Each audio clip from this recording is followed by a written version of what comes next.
It is your prisonplanet.tv memberships that fund so much of what we do here in this operation. And then we're more than happy for the TV show after it's aired live, then be leaked out onto the web to tens of millions of people. That's our goal.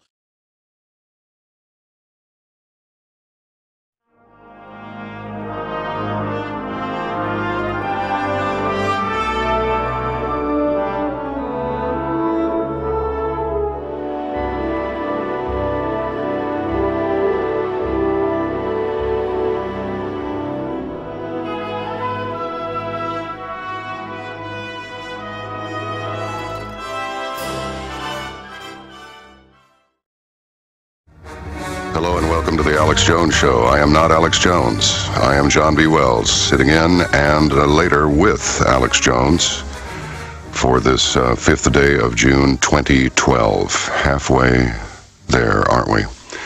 We'll be joined today by Dr. Theresa Dale for the first hour. She is a world-class speaker. She is a homeopath, a state-approved instructor out there in California, a healer, a traditional naturopath, certified clinical nutritionist, doctor of naturopathic scientist, medical consultant, inventor, but more to the point, she is a healer not only of others but of herself. And one of the things she healed herself of was radiation poisoning from Chernobyl. As you know, the mainstream media is not covering the Fukushima disaster with the same verve that they did when the Chernobyl incident occurred back in the 80s. There are a variety of reasons for this. It ranges from saving face to not alarming the public, and I'm sure there are some other political components that we're not entirely aware of, but we can perceive it. A couple of interesting news items that I'll get to in just a second. Alex Jones is on his way back from Chantilly, Virginia, having scrutinized very closely the Bilderberg convention or meeting or whatever you might call it. And I'll talk with him in the second hour and find out the latest and most raw intel that he has to offer. He's been up there for days, making his way back. And then in the third hour, Craig Hulet will join us. He has worked with the security services, Department of Homeland Security, Bureau of Alcohol, Tobacco, Firearms, and Explosives, but what he will talk about with us in the third hour has nothing to do with the alcohol or the tobacco, but it will be how absolutely every keystroke, every text, every fax, every cell phone call, every hardline call, everything is recorded and will be for the foreseeable future.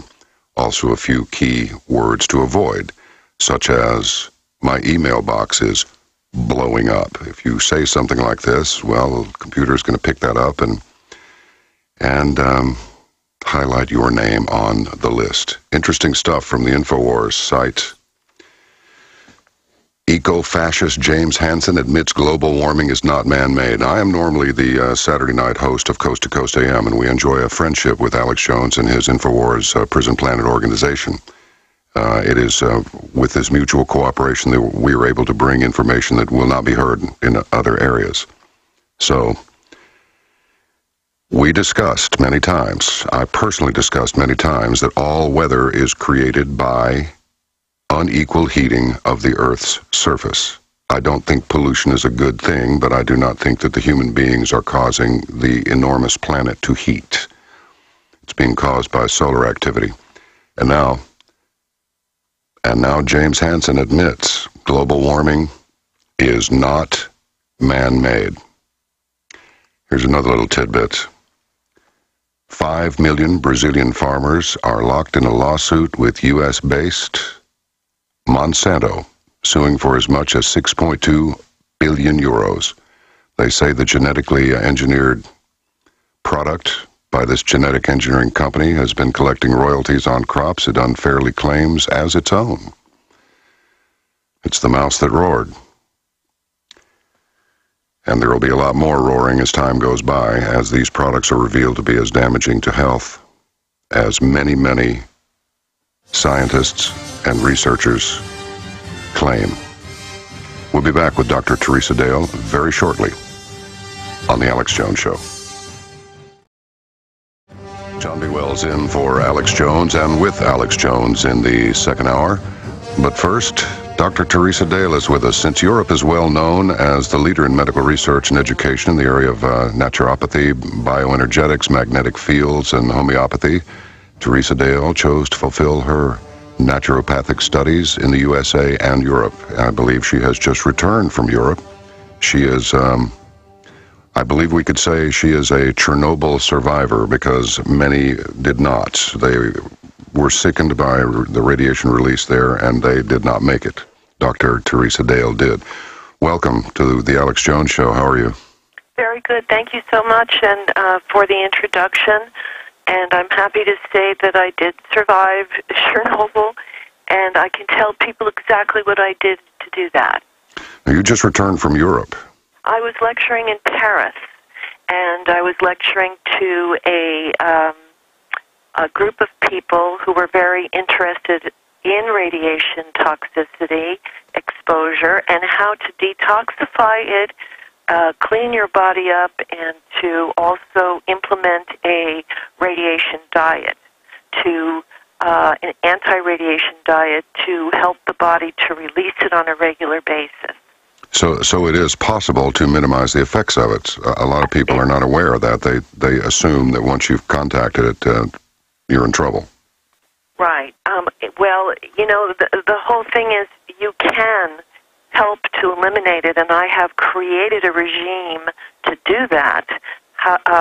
You know, however, we also need to know very important things about radiation. From the time that you are ingested or breathe it, it has a 38-year shelf life in your body. In other words, for 38 years afterwards, you could get cancer from it. So if you don't do anything, so the point is we want to do something. We want to do whatever we can to minimize this because this is happening right now from Fukushima.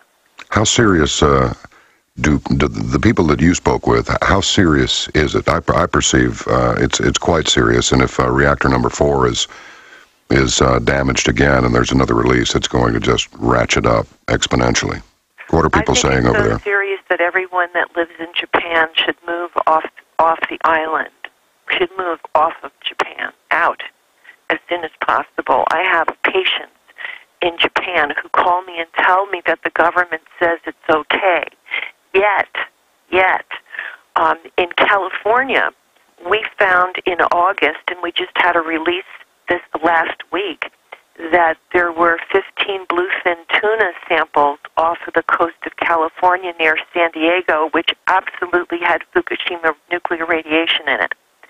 And so we also want to take a look at the fact that cesium remains dispersed throughout the water column from the surface to the ocean floor, okay? And there's an article on Reuters from that. And then one of the top cancer doctors says it's irresponsible to say that cesium in California bluefin tuna is nothing to worry about because the media tries to put a spin, no offense, on this, that it's okay if it has nuclear radiation in it, but it's not okay because it's eaten by people. And it takes a long time for the truth to come out. Always. Yeah. And so people have been eating tuna for the last half a year. You probably have been eating some with cesium in it. Now, how can this radiation be detected in food? Or can it? It can. It can. You can get a radiation detector to a little portable one that people can look for to test the food themselves. But they are now testing food off the coast of California and also Alaska. Anything up on the western side, I would not eat any fish from the ocean from the western side of the United States.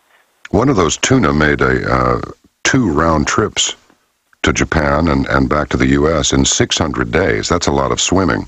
It's a lot of swimming. And somebody has suggested that, well, this radiation thing might not be such a bad thing after all, because it may actually save the bluefin tuna. Right. It's like, right. okay. I did read that. It may save the bluefin tuna, but at what cost if people are eating it and don't heed the warnings and aren't aware, and don't listen to shows like this? I mean, you're not going to hear this on CNN. You're not going to hear a lot of this on different, on a consistent basis. You may hear little ramblings of it here and there, but there needs to be some major broadcasts on this topic. Let me just tell you that the meat of 6 cows were fed radioactive straw from Japan, and that reached throughout Japan, and all of this cow meat was has radiation in it, and so they've announced this, and that it was a 3 to 6 times the allowable level of cesium. There should be no allowable level of cesium in our food. Yeah, that seems like a huge oxymoron. Acceptable levels of radioactive toxicity. Well, now these fish that were tested, the first reports that we heard was that the levels of cesium were 10 times higher than those measured last year. And yet, but what are we measuring this against? In other words, no cesium in the food can be good cesium. Right. But has anyone established the line? I think they're trying to establish the line, or they have established a certain line that over a certain amount is no good. But what research do they have to back up that even that small amount, is acceptable? What research? I haven't seen any research that says that a small amount of cesium in your food is not going to be harmful. I have never seen research like that. And so we have this in our fish now. But what people don't realize is that no one's testing the grass-fed animals that are butchered and that we're eating. Okay? No one's testing that because it's on the grass, on grass-fed animals. It's in the feed. It's in our food supply. And so we need to take action and take care of ourselves. That's the most important thing right now. And we have to also look at side effects. What are the side effects of eating or being exposed to radiation?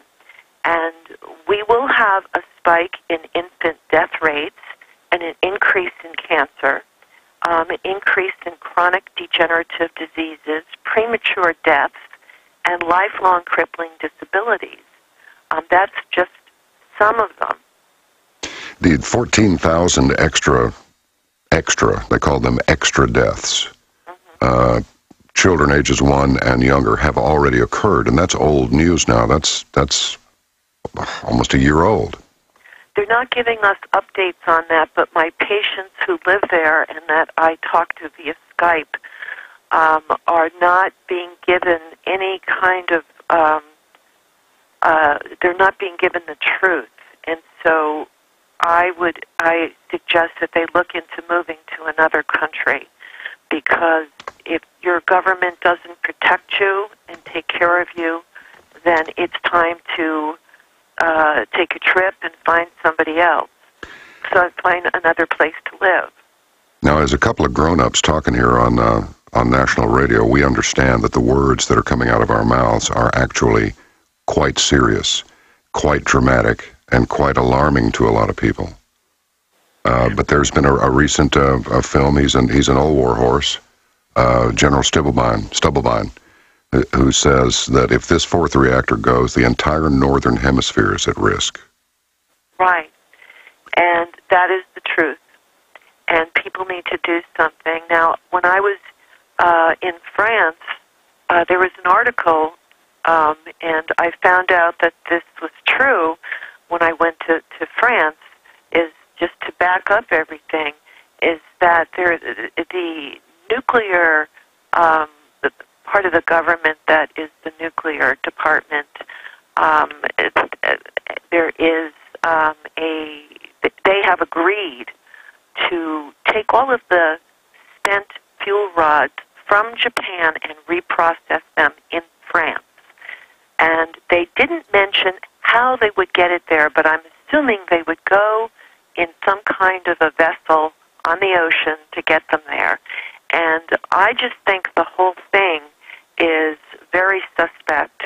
And there are things happening that we don't even know about. They're not telling us everything, like what's going to happen, what are they... They're doing nothing that I'm aware of, and I look at this several times a day to entomb this nuclear plant. And they say they can't entomb it, but there has to be something they can do to completely shut it down and get rid of it. I mean, you're always going to have the effect of it, but in Chernobyl, they entombed it. We're going to have to take a break here in just a minute, but I'm curious why there isn't a huge flotilla made up of personnel from countries all over the world who have come to Japan's aid in some way to either dump concrete on it. It's too hot to dump concrete on it. They say that the number 4 is so hot, it'll take 10 years before it cools off enough to even be able to crack the lid and take a look at it. So I'll tell you what, when we have to take these breaks, our beloved sponsors and so forth. But when we return, let's talk about what appears to be either denial, apathy, or impotence on behalf of the world community in addressing the escalating, but on the down low, Fukushima disaster. We'll be back with Dr. Theresa Dale in a moment. Well, that's for sure. I can't think of a better name for the site than InfoWars, because it is an information war. Once you put the disinformation in the loop, now you've really got yourself a brouhaha. We're speaking with Dr. Theresa Dale about the Fukushima disaster and some countermeasures that can be taken for it. Dr. Dale, I presume this could happen here pretty easily, considering the most of our plants are pretty safe, but we are, all it takes is an earthquake that nobody expected, and we've got the same situation here. Well, we have a very similar situation here, and we need to understand that there are a couple of nuclear plants. The one in San Onofre is built right on a fault line. Now, I don't know who the genius was who decided to do that, but it's built right on a fault line, and they do have releases of radiation from it, because I have patients that live in the community not too far from it, and they have little warning, audio warning devices that are on top of poles. So if there is a radiation release, that there's a warning that goes off. But what can you do when they release it? So I believe that Germany and some other countries have it more together, because they have decided to completely eliminate nuclear radiation by 2020, 2021, that they should be free of it and using wind power and solar power. So this is what we need to start looking at in the United States, because all of our nuclear plants are not safe. And just because they tell us they're safe doesn't mean it's true. One of the things I wanted to bring up at this point was there is a physicist called Dr. Michio Kaku from University of New York, and he claims, and I think he's the most accurate, is that Fukushima is 25 to 30 times of what Chernobyl was, and that it is very, very dangerous because it's continuing. It hasn't stopped, and right. So we are getting exposed to this on a daily basis. Yeah, if you look at the Wonder Map with a U, Wonder Map, you see the wind patterns. It's mostly falling. Well, obviously the fish have it that are being caught off the coast of California down around San Diego. But according to this chart, it's mostly the Pacific Northwest, Oregon, Washington State, Is it coming any farther south than that, according to the reports of any effects that people are experiencing in California? In fact, I guess my question is, how far south is this coming, and are you beginning to see patients who are having symptoms? Yes, well, that's an excellent question. There is a full-time radiation monitors, an environmental journalist who is monitoring it in Santa Monica and says it's 10, 20, 30 times in different areas higher than it's ever been now, and it's increasing. And that's in Santa Monica, California, which is very close to L.A., just north of L.A. And it is all over California, I can tell you that. And Seattle, Washington residents were actually breathing 5 to 10 hot particles per day last year. And I suspect it's the same now since it hasn't stopped yet. And so therefore, we all need to start learning about food and what to eat and how to clean it, and to learn protocols that we can have a healthier life, what not to eat, what to eat, and perhaps buy a little radiation monitor so we can test our foods, a little portable one. Yes, indeed. Well, now you treat the patients. You do not actually provide this equipment. Am I understanding this correctly? I don't sell the equipment, no, but they can find it on various websites on the internet, so they can, check it out, and it's almost palm size. And, so this would be, I think, a very smart decision to invest a little bit of money in something to help you for a very long time. And when I work with clients, with patients, it is to detoxify them, to cleanse them, and to assess their current health situation so that we can, maybe save them. How to stay well. Yes. All right. We'll be back with Dr. Theresa Dale. This is the Alex Jones Show. John Wells sitting in. We'll be back. That's the Hugo Montenegro commercial version, which is much different than the movie version. This is a smoother version of the good, the bad, the ugly. And isn't that what we're talking about? Isn't that what the hokey pokey is not what it's all about? It's the good, the bad, and the ugly.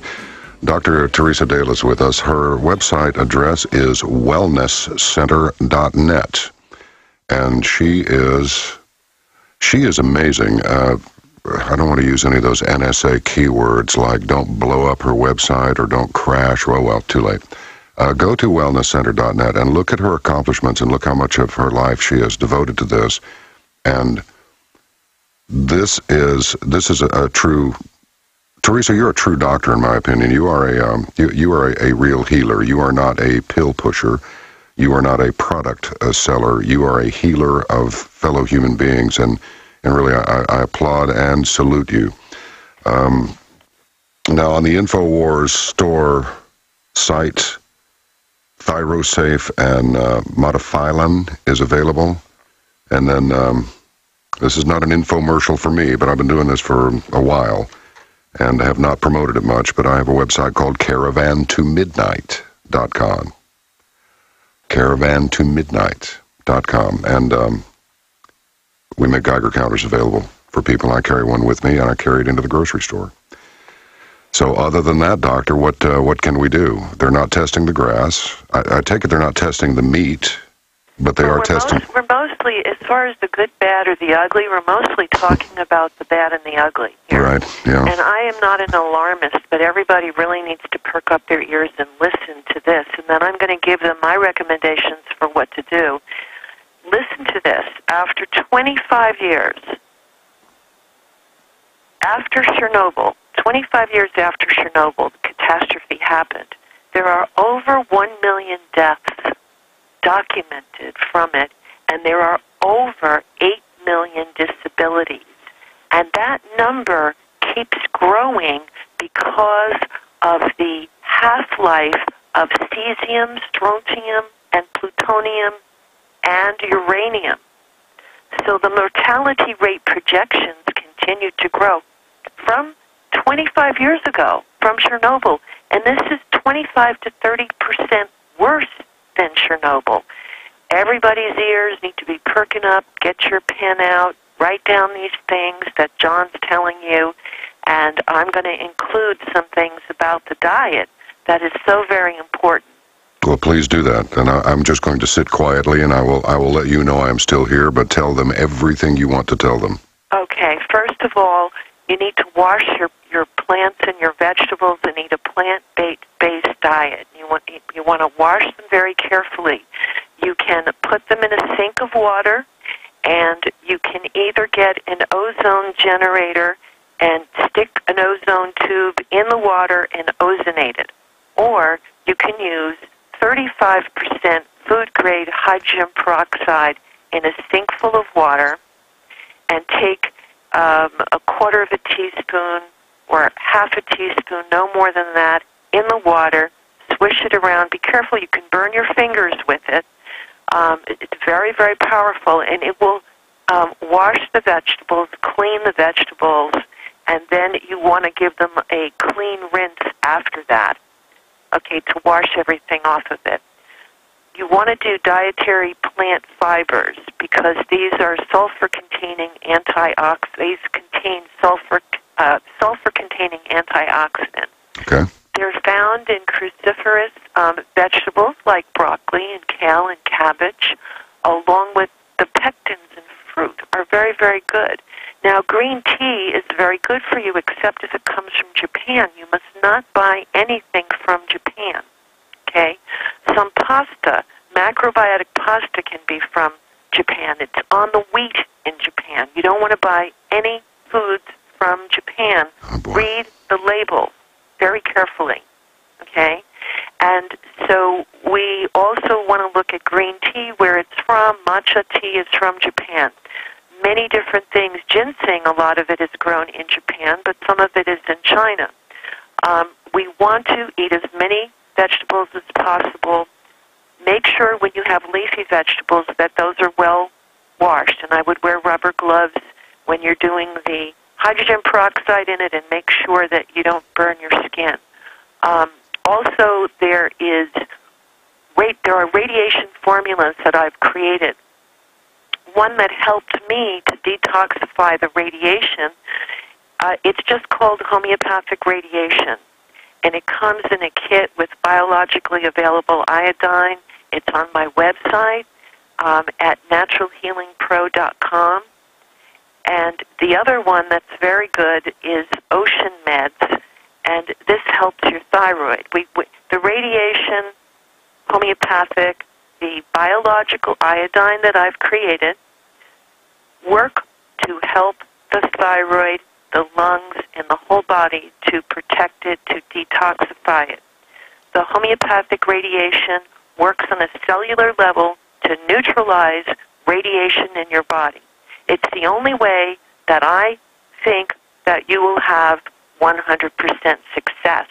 But you also need to take the iodine to protect the thyroid as well.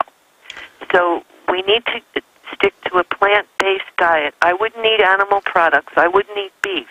I wouldn't, because they're eating the grass, and they're eating feed, and the radiation could be in the feed. I mean, it's really a big issue that we need to pay much more attention to if we want to help humanity and help America to stay safe. Tell me your website again. Natural Human what? Naturalhealingpro.com. Oh, Natural Healing Pro. Okay, good. Naturalhealingpro.com. And, you know, people need to be aware of the symptoms of ionizing radiation exposure. I gave some a little bit earlier, but many symptoms from cancer to infertility can happen 28 years after exposure. And it also depends on how long you're exposed to it and the dosage that you ingested or you breathed in. You can get tumors, hair loss, thyroid issues, nausea, fatigue, diarrhea, dehydration, destruction of the intestinal lining, and of course there's a possibility for central nervous system damage. So we need to look at all of these possibilities and not become an alarmist, but just become an activist for your own life, because that's what it's coming down to. The real-time threat of radiation contamination to food supplies is prompting more testing in Japan. That's why they're catching the ground beef and the meat that where the cows were eating hay that had radiation all over it. And around the world, a lot of people are testing for it. In certain areas that are more progressive in the United States, like California, we're doing a lot of testing for it. Now, first, it was Germany, and now it's Switzerland. These are the two countries that have decided to phase out nuclear energy completely. Isn't that great? Yeah. And who was the genius who decided that Japan needed, I heard 55, but certainly 50, all 50 nuclear power plants are currently shut down in Japan. The people there do not want them turned back on. But who's the genius that decided to build that many nuclear power plants on a fault line? I mean, in an area that's notorious for major earthquakes. It was some genius that has a huge bank account. Yes. Mm-hmm. It's This is all about money. This is all about money, and that's what this is being reduced to, and it's affecting our health. So, this is something we need to take action and protect ourselves. Okay, I don't want to confuse anybody. I just want to make sure that they have your website correctly. It's Natural Healing Pro, yes? Yes. All right, good. All right, good. Well, I've got this little Secret Service style headset earpiece here, and they're just not as cool as they look in the movies. They're really not. It's naturalhealingpro.com, and if you want just information, then go to wellnesscenter.net. I have two websites. But if you want to learn more about the homeopathic radiation and the iodine, you can go to naturalhealingpro.com. You know, the thing that when we were kids, we thought, okay, there were nuclear bombs went off in Japan back in World War II, and then the fallout came down, and first there was the heat and the immediate destruction, and the fallout came down, and people got sick, and now look, Hiroshima and Nagasaki are both thriving cities again, great place to party, looks like, according to the pictures. But what is difficult for people to get their minds around is that this stuff spreads. It gets everywhere. Is there anything to indicate, now I know you're in California, but is there anything to indicate that it's moving toward the center of the country? I've been monitoring radiation levels myself, and I don't see anything above background where I am in the Southwest. But I think that it's mostly on the western part of the United States, and as wherever the jet streams go is going to be the heaviest supply, the heaviest amount of it landing. I think that the center of the country is probably the safest. I think also if you're looking at the East Coast, they have not, I haven't seen any reports that they have any measurable increase over normal. And so the thing that really bothers me is they've created normals. They've created, this is a normal amount of radiation. Well, there is no normal amount of radiation. You see what I'm saying? Oh, yes. So that is really, they make their own rules to try, because of money, because they don't want to spread fear, and because they don't realize that people need to exercise their voice and communicate. And I think that's what they're afraid of, is that people's voice, they're going to start getting in touch with their voice and start expressing it. And so I don't think they want that to happen, and I think everybody needs to turn into an activist for your own healing. Yeah, I understand that there are 125 million people in Japan. I understand there have been some discussions as to whether or not it might be necessary to evacuate the entire country, let alone just Tokyo, creating an enormous humanitarian disaster. Where would if such a thing were to happen, where would they go? Or are we just dealing with a colossal unknown with a horrific potential? Well, I think it is a catastrophe that has never been, anything like this has ever been seen, because it's still happening. and I think that people should leave the island immediately, leave Japan, go to another country. And they're not all going to go to one country. They're going to go to different places, and I think we need to look at taking people in and what's going to happen to all these people.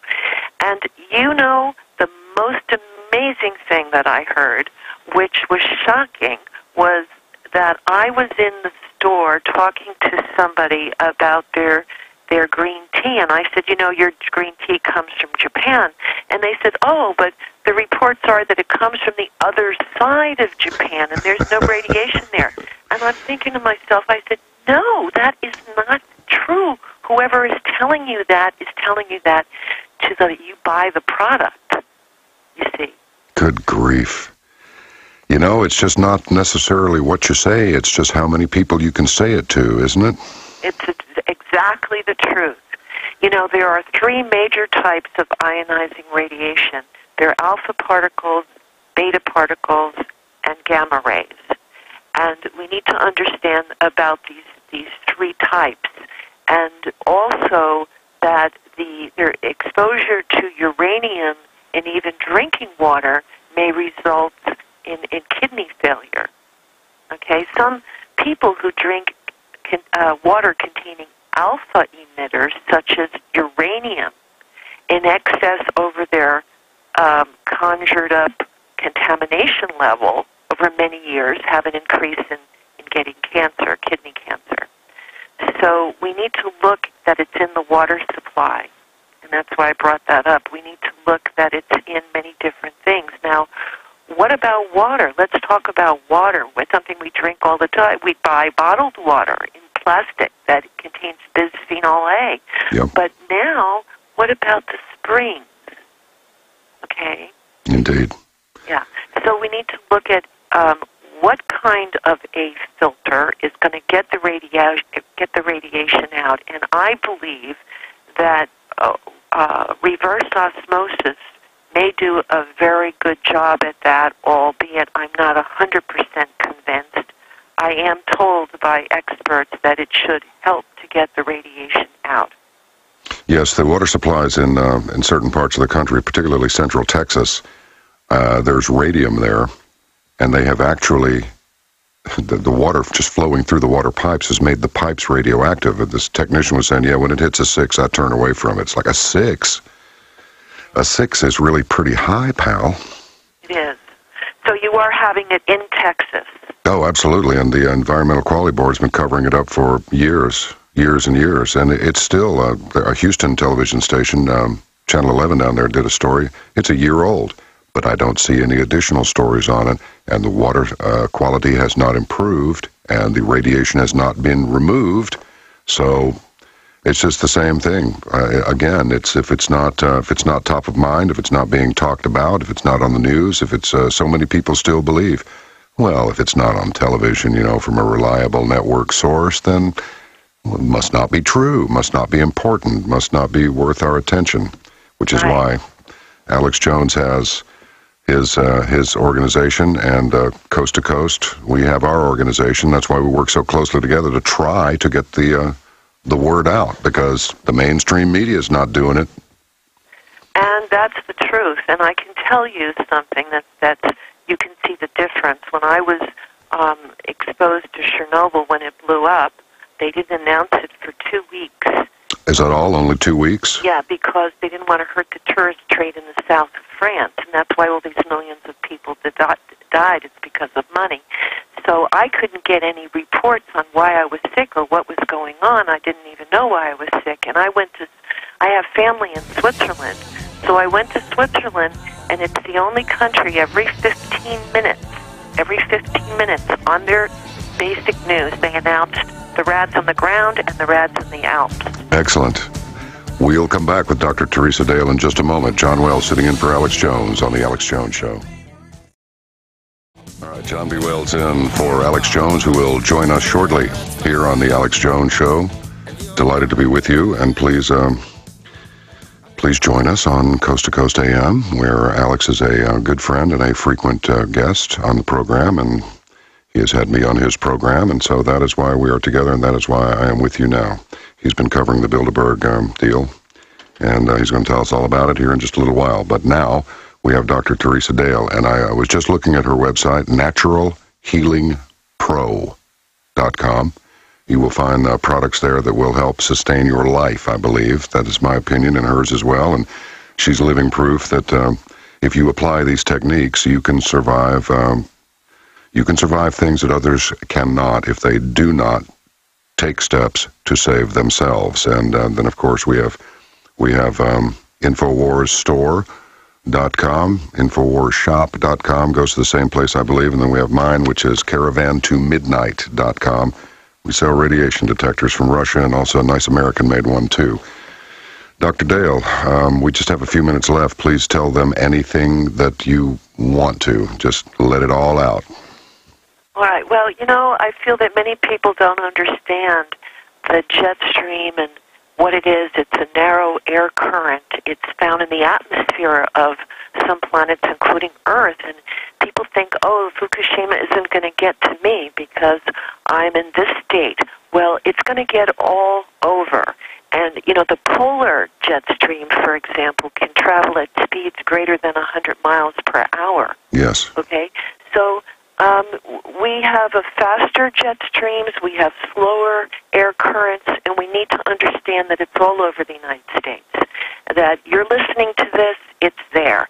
It's in rainwater, okay? It's in our groundwater. It's found in milk in Phoenix, all right? It's found in milk in Phoenix and L.A. and Little Rock, Arkansas. Yeah. Okay? So we have this issue, and it's about not waiting to do something until it's too late. It's about taking action now, having a healthier life, and to neutralize radiation not only from Fukushima, but the EMFs from your cell phones, the radio towers, the cell phone radio towers, and I'm going to give you a place where you can look that up and see if there's one near your house, okay? Tell us very quickly. We're getting short on time, I'm sorry to say. It's called antennasearch.com. It's a nonprofit, and you need to check it out. Antennasearch.com. Right. Well, I am planning to speak with you this coming Saturday night. Wonderful. On Coast, and we'll put the word out some more, because here's the thing, everybody. The government's not putting the word out. The mainstream media, as Mr. Jones has said over and over, and I believe it, and I've said it as well, the mainstream media is bought and paid for. They're not going to tell you.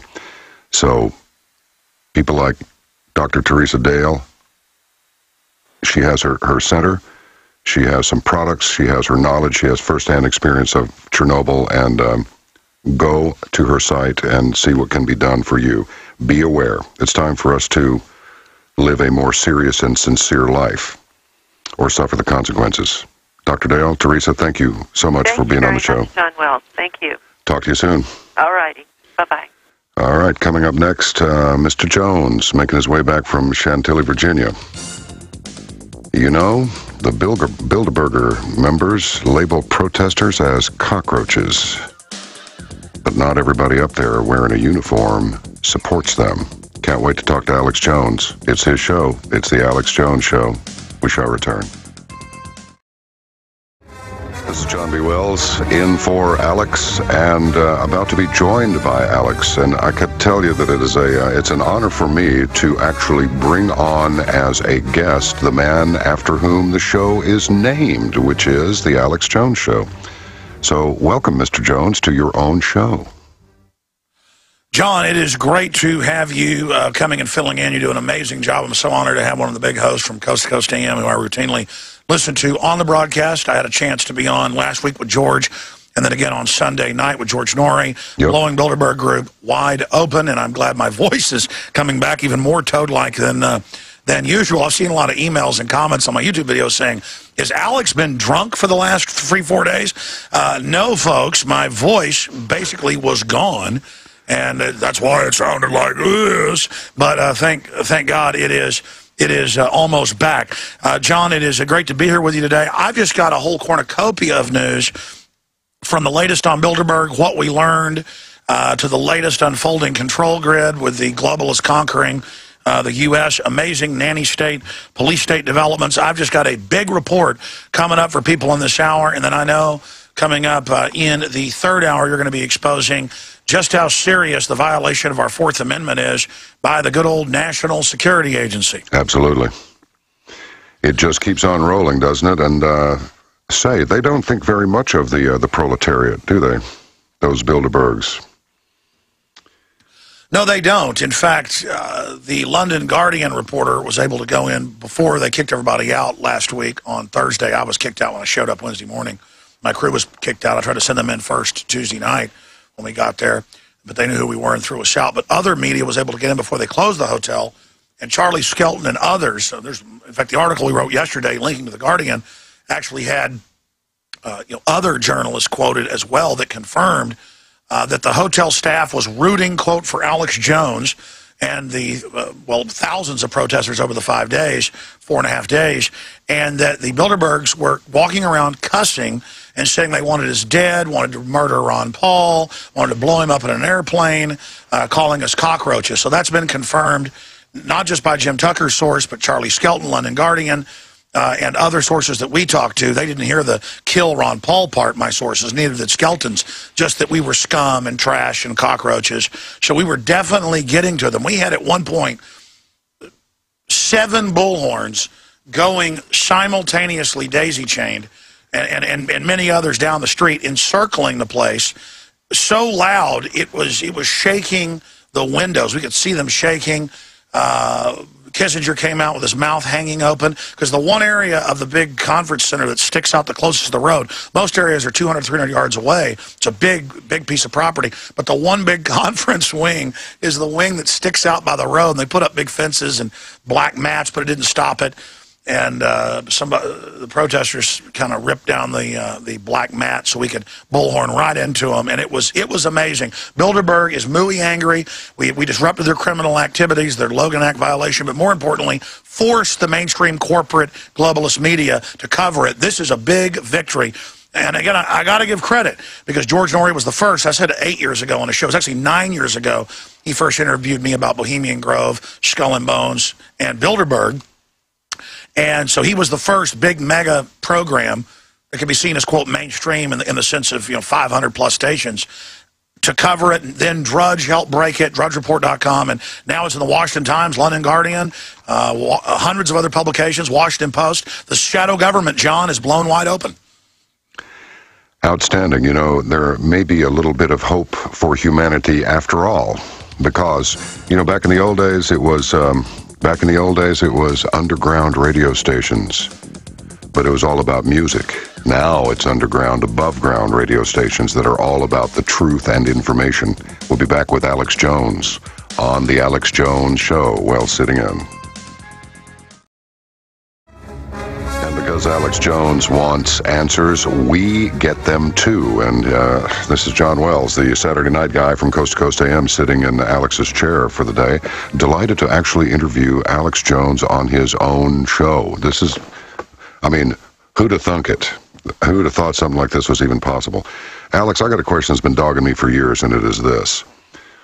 Is it just that you get the intel on where these meetings take place, and then the people come, and then the protests begin? Because I'm thinking, why are they not up in some mountain retreat with army guys all over the place keeping them out? Is it just is this just another arrogant gesture on their part that they're sort of underground yet above ground, that they do it in a hotel where... In Italy, sure. In Italy and in other areas where they've had it, they do have them up on mountain retreats and have the army out. But still, everybody basically knows it's there. Then there's complaints by the citizens and the governments that all these foreign interests are meeting. So in the past, they like to meet in conference-type hotels that do have land around them and then just have the local police and their own private security out. In the past, it was only, if you go back just 5, 6 years ago, it might be a dozen reporters or so. When I first called for people to protest it up in Canada in 2006, the first time I physically went, I've been covering it for 17 years, there was probably only a maximum of 30 protesters. There have been some events in Europe in the last few years where there were over 1,000. There were close to 1,000 at one time last year in Switzerland, in St. Moritz, where they actually shoot many of the James Bond Swiss Alp movies. And it was the highest hotel in the area, already in the high mountains, with a big mountain peak to the back of it, out on a jut of land. And then they even shut the road down in front of it. But that's still they were so arrogant. I think it's both, the things you said. They had armored cars, but you basically take them to the top of the mountain, and then they walked down for exercise, a bunch of Bilderberg group members, thinking we wouldn't notice them or knew who they were. Like we were too ignorant to be informed and know who the actual shadow masters are, and those confrontations are online. So I think it's a little bit of both. Well, how bad is it? How far down the road is their plan? How close are they to fulfilling it? And how big a weed have we shoved in their ears to maybe this is a victory this? Because, sure, I mean, this is a big victory because over the 4.5, 5 days that Bilderberg was taking place from Thursday through Sunday, there was conservatively more than 2,000 people that came out and protested. Generally, people could only come for a day. They all had jobs, families. Sure. Because you wouldn't really see a lot of the same people the next day that you'd seen the day before. And we had over 600, 700, 800 at one time on Friday and Saturday, and another 500 or so on Sunday.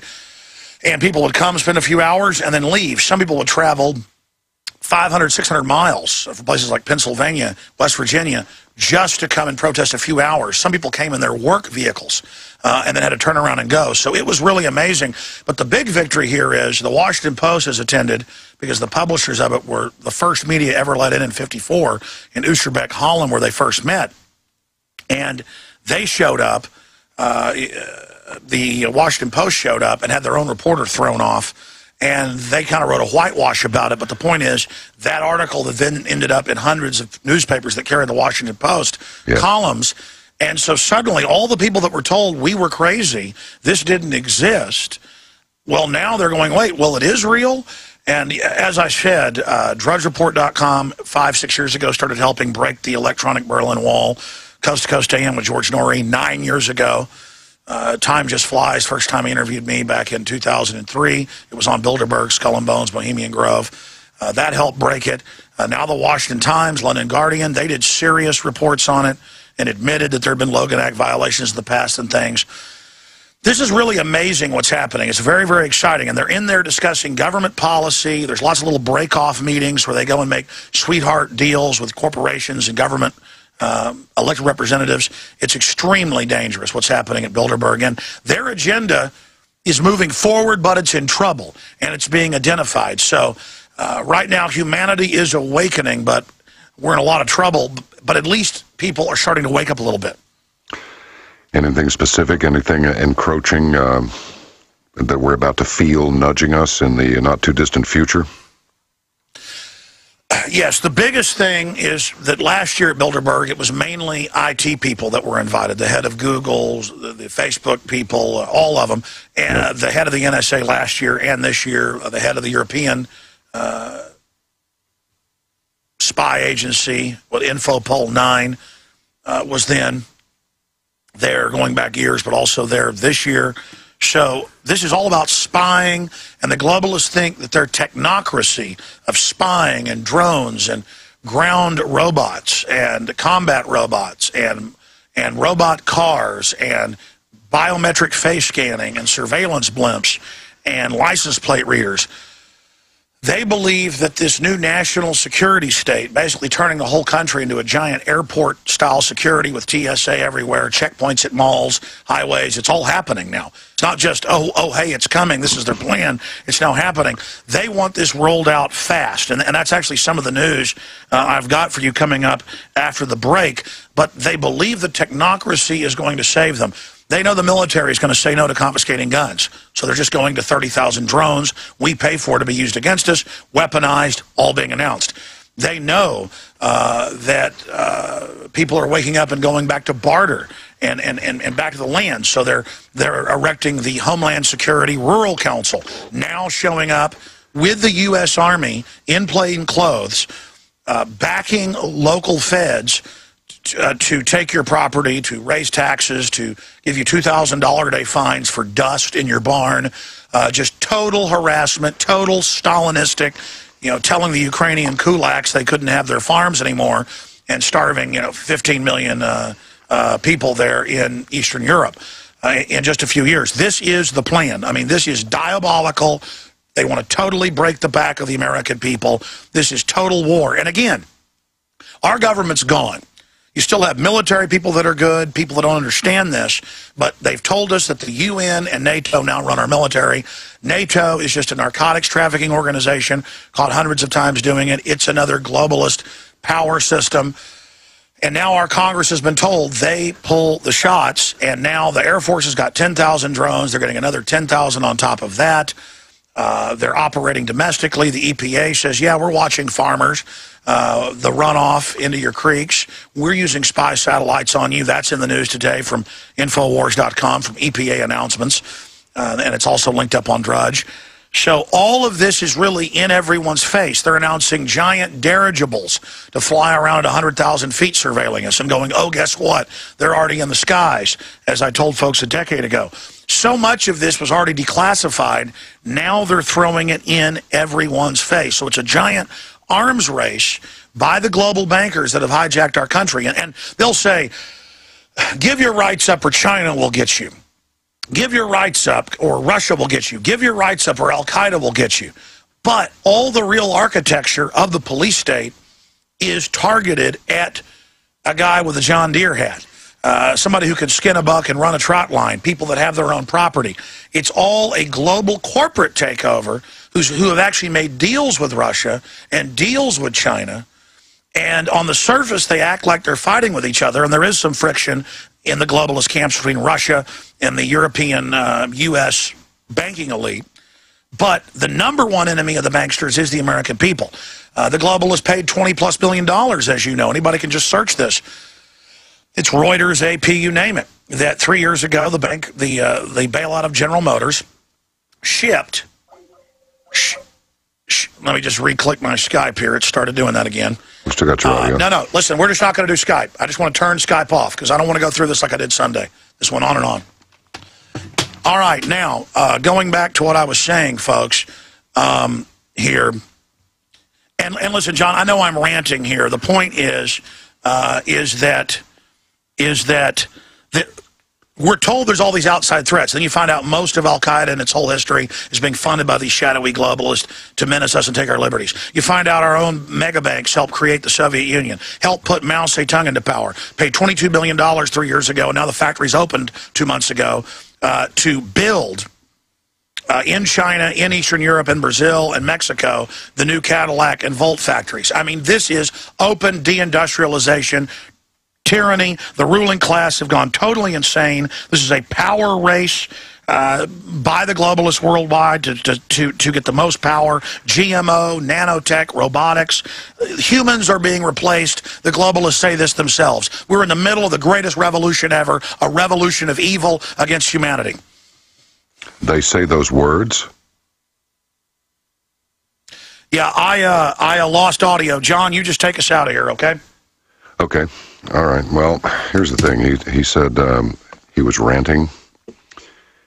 Well, better Alex Jones does it than I do, because I'll tell you what, once upon a time, I knew who the enemy was, and frankly, I wanted to fight them.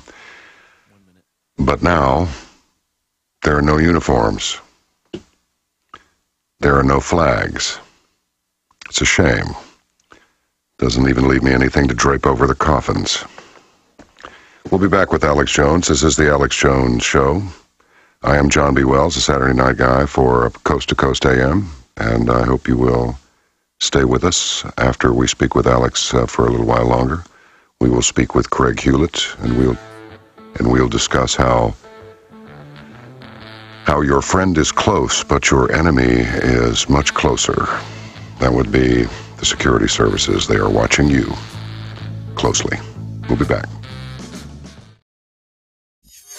Okay, all technical difficulties have been assuaged. Everything's pretty good, and then we're up and running, and we're live now. This is the Alex Jones Show. There's a little bit of a video conundrum, but we still got audio, and that'll do.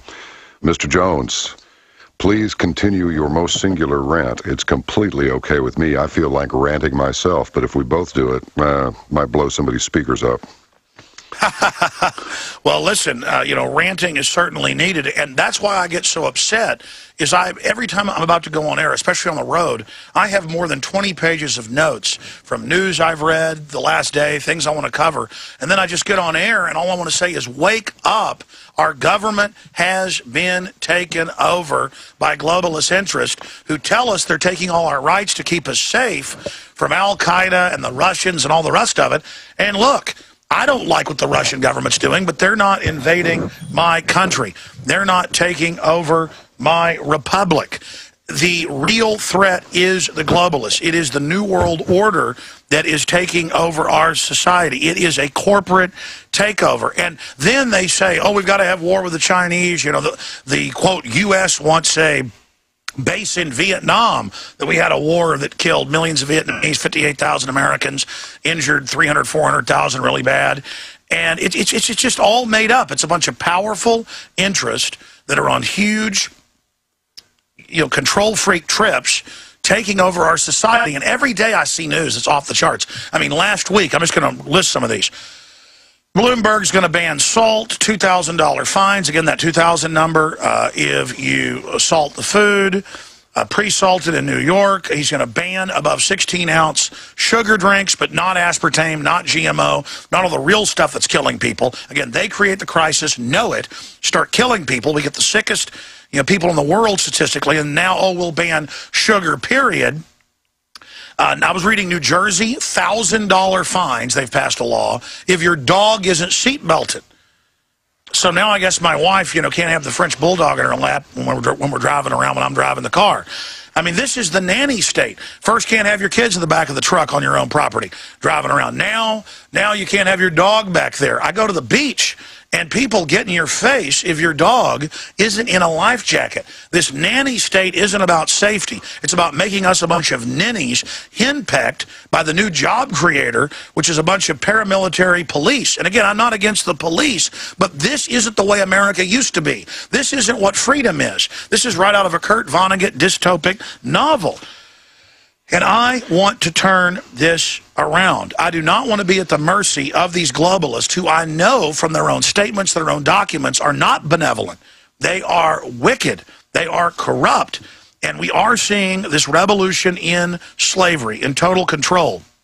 Huge change is upon us. And the globalists are endangering the planet in their race for nanotech, life extension, biotech, genetic engineering, super weapons, superconducting super colliders, cyclotrons like Hadron, where they admit, well, it's a low chance we're going to blow the Earth up with a black hole or a strange look, but we are going to do thousands of tests. I think about the craziness that these people are engaged in, how they're predatory, how it's a total will to power that we're seeing. It's time for humanity to awaken and realize the threat of where we are going. Just driving through Tennessee, we're now in Memphis, and I've got some occultic news for you on the other side, John. I saw everywhere police facing both sides of the highway with giant license plate scanning cameras on top of them. And again, you're like, well, that'll keep people safe, some folks say. It'll stop felons. We've learned they let a lot of the felons and people go. It's really about in the future, if you haven't paid your income taxes, they say you're not going to be able to travel out the country or drive a car, your taxes to the foreign banks. It's about turning off your mobility, just like the no-fly list, no gun buy list. This is mark of the beast stuff, my friend. Well, it absolutely is, and I think these people would do well to remember that we don't really care how big their apparatus is. Adolf Hitler built a big apparatus. He caused a lot of problems, killed a lot of people, but in the end he was defeated. Now, if we want to go into who knew who back in those days and how many of those companies are still around and have morphed into something else, that's something else entirely. But I think these people would do well to remember that Americans are very slow to anger, very slow to rise up. But there is a point beyond which it would be a very, very bad idea to push us. I don't know about you, but I gave up my illusions of immortality a long time ago. I'm not suicidal, but I'm not squeamish about a fight, and these guys are asking for it. That's just a personal comment. Doesn't necessarily represent anybody else's opinion, and then again, it might. This is the Alex... Oh, it represents mine. This is the Alex Jones Show, and that's why I love you, brother. We'll be back in just a moment. Okay, we got microphone power here. Yes, we do. This is the Alex Jones Show. John B. Wells sitting in for and with Alex. And we're just discussing about, what we usually talk about, which is the escalating idiotic power of the police state, and no plans to abate that development in any way, shape, or form. Witness this end justifies the means. And what is this, Alex? The police in Aurora, Colorado, looking for a suspected bank robber, stops every car at an intersection, handcuffs all the adults. I mean, what is this? Well, we saw this where they had a serial killer in Louisiana a few years ago. So an entire town, they searched the houses without warrants. And again, imagine now, you hear the stories happened in Austin, where I live, Austin, Texas. Someone will put a deer rifle in the back of their car. It always happens in deer season to drive outside town. And they lock down an entire neighborhood and set up checkpoints an hour after the guy already drove out. It's this nanny state idea that, well, the end justifies the means. We found a suspect. They stopped 40 people, put them in handcuffs. There's photos at CBS in Denver. We have those linked in our article at Infowars.com. And the police chief says, the end justifies the means. That's a quote. And he said, we weren't looking for anybody in particular, didn't even know what the suspect looked like, but we found a suspect, a guy had a gun in his car. So now having a gun in your car, they had to say that like, see, the end justifies the means. We didn't find money. This happened yesterday. We don't even know if he's the bank robber, but now, hey, your neighborhood. We think somebody in this neighborhood might be a criminal, so we're going to come to your door and put you in handcuffs. This is a guilty until proven slave. This is the idea of the TSA, outside the 10th Amendment, the 9th Amendment, outside federal jurisdiction, not even sworn bonded. Police, FBI can't go down your pants randomly at a park. How does TSA do it? It's the idea that you're guilty until proven slave, not even guilty until proven innocent, guilty until proven under tyranny. What about the danger of the big government doing this? What about common sense? What about what our forebears told us? This is very, very dangerous. What's your take on this? I mean, imagine you're driving along.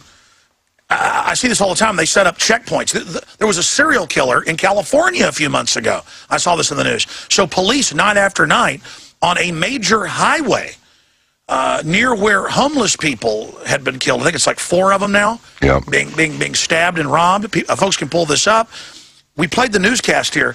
With a straight face, the police just randomly set up checkpoints during drive time and searched thousands of vehicles, saying, well, we think the serial killer might drive by here sometimes. So if you're driving down the highway and there's ever been a murder in the area, the police now are going to pull you over and say, we're going to search your car. You might be the murderer. I mean, this is over the top. And this is all under federal grants, John.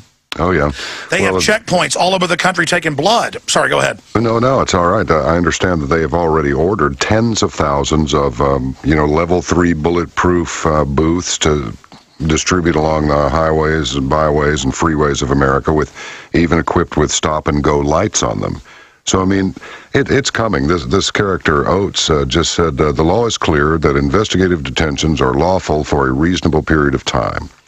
And the facts and circumstances were the suspect was in one of 19 cars. Well, it's a good thing nobody was going into cardiac arrest and needed to get to the hospital in one of those 19 cars while they're waving their guns around looking for a robbery suspect. To me, it's just nauseating. And the message has got to be to people that you're not safe. As a matter of fact, the more measures that are taken to make you safe, the less safe you are. But that's statistically true. I mean, look, take the big nanny states like Chicago and New York that are the model of the rest of the world now. This is what the globalists want to do if they can have their way. And it's no guns, giant crime rates, paramilitary police everywhere that turn into mafia. You can look at it across the board.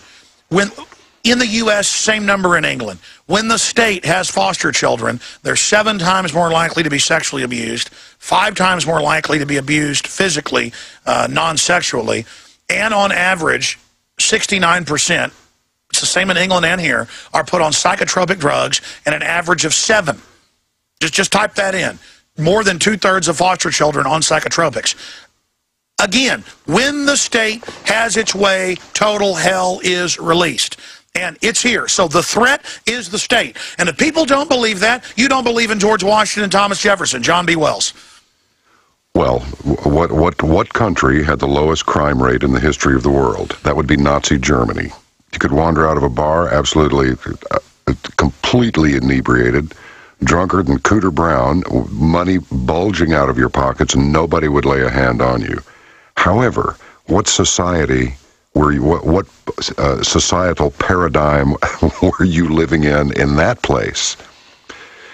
It's I don't know, Alex. I've worried about this and talked about it for years. I've spent so many years just being an observer, which is why finally I decided, I may not be able to beat them, but I bet I can let them know that they've been in one. And you just reach a point in your life where you have to sing out about this. I mean, it's not exactly like any of us are getting, rich. It's not like, doing this sort of work, all we're doing is asking for it, really. And it's not as though if somebody came to you and said, hey, I'm with the New World Order, and if you'll, if you'll play ball and just kind of put a good spin on what we're trying to do here, we'll fatten your bank account up real good. It's like, I don't want your money.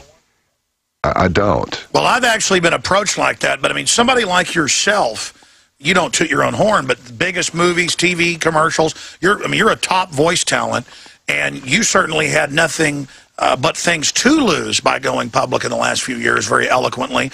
But again, that's the illusion. You have everything to lose if we don't beat this tyranny. And that's why finally there's such a big awakening happening, and why so many people, even in mainstream media, are waking up and kind of rebelling at the same time. Not because they were sold out, but because they believe the hype. They believe the propaganda. So that wake-up call is happening, and everybody, not just a George Norrie a decade ago, not just yourself many years ago, Matt Drudge, so many others are really getting more hardcore, more intense, more radical, because we're not radical. The world is getting radical. Corruption and oppression is getting radical. The things that government is getting away with is getting so radical that people now understand. We either beat this or we're going into a very hellish place. And I say this over and over again. This is not some boss hog, rich guys want to run things and just took over America. If they left people alone, let people have some private property and things, it'd be bad. I'd be fighting against it. But I wouldn't be freaking out.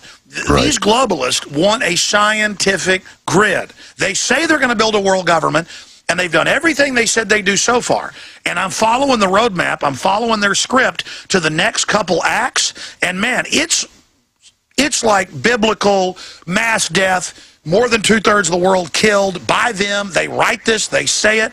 I think about all the kids that they knowingly are injecting with cancer viruses and mercury. I look at the numbers of disease, cancer, autism, neurological disorders, diabetes, off the charts. I find out all the Rockefeller documents. It's like, look, folks, there isn't a choice. And now, because this stuff is out in the open, there were so many active duty military, but also just retired or out, of the thousands that came out to protest Bilderberg, and they're like, no, you're right, it's all coming true, and they're admitting we're going to have domestic operations. They're admitting we're going to target the Patriots. They're saying that's the new threat, not Al-Qaeda. Well, that's in the newspaper. They're saying the new threat is the libertarian conservatives that are actually real Americans. We know the score. We're smart. We're what's left of America. They know we're the enemy.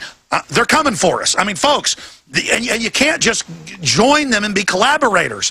The globalists are pure evil. It's not like you're joining a gang and you're on the winning team for police and military and other folks. This is going to destroy everything. And even if you're corrupt out there, but not pure evil, do you really like the fact that autism's from 1 in 25,000 30 years ago to 1 in 58? Do you really like the fact pediatric cancer is up more than 10,000%? Do you really want to sign on with Satan? And even if you don't believe in the devil, folks, it might as well be the devil, because only the devil could come up with something like this. I know I'm ranting, John. No, it's all right, man. No, it's completely all right, because, you open the door now. I'll go you one more, Alex. The last time I checked, the Japanese were into dragons too, and I believe Fukushima is in fact the mouth of the dragon. Now you got the Russians. They were just doing joint operations up here at Fort Carson, Colorado. Colorado, and we're supposed to have all kinds of Spetsnaz and various other special forces in the country mingling with our special forces. A number of people have contacted. I don't mean like 2 or 3 either. I mean like a double-digit number.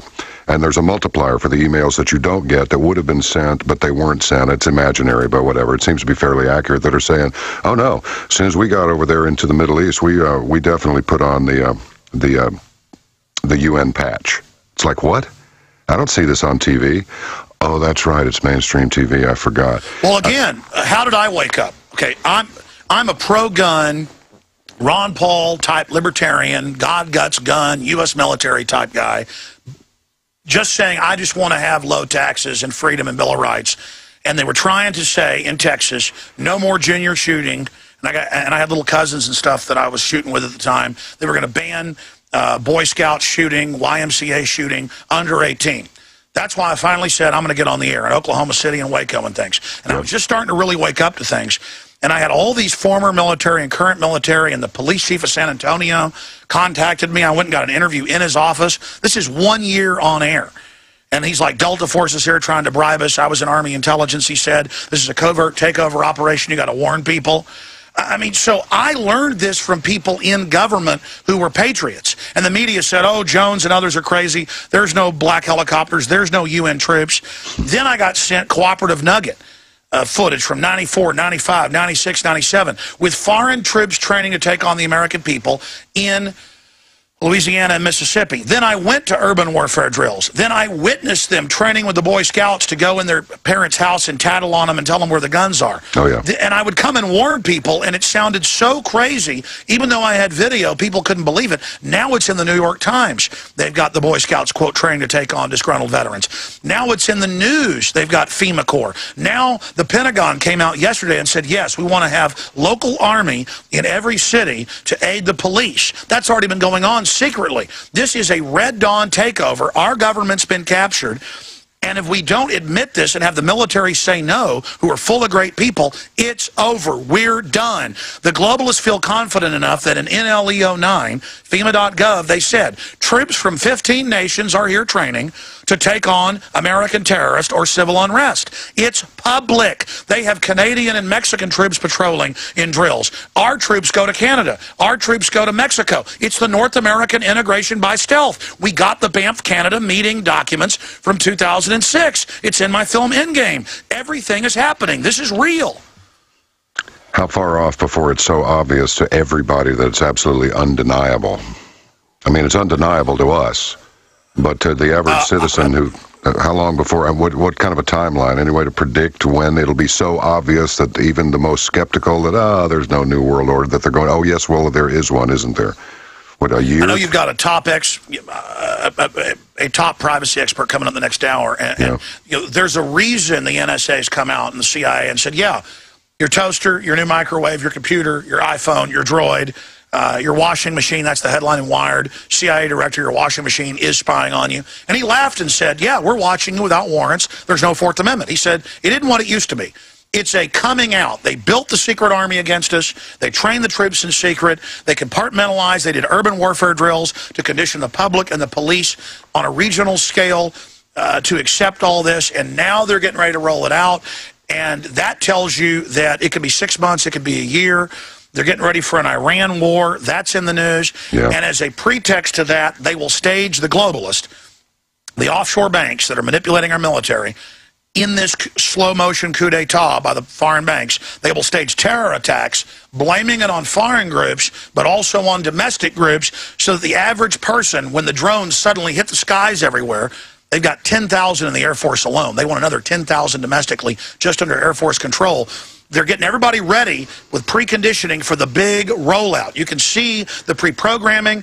They have the big defense contractor company last week.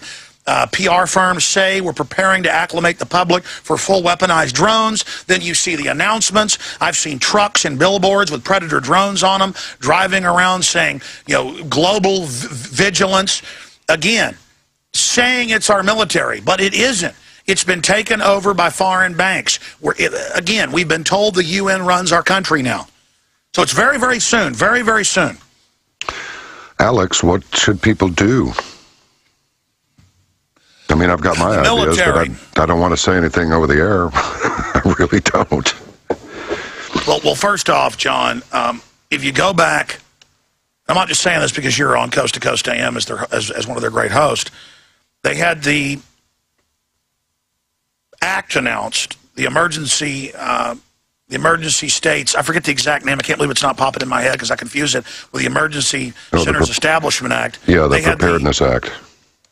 It was in 2002. It was the states' reorganization.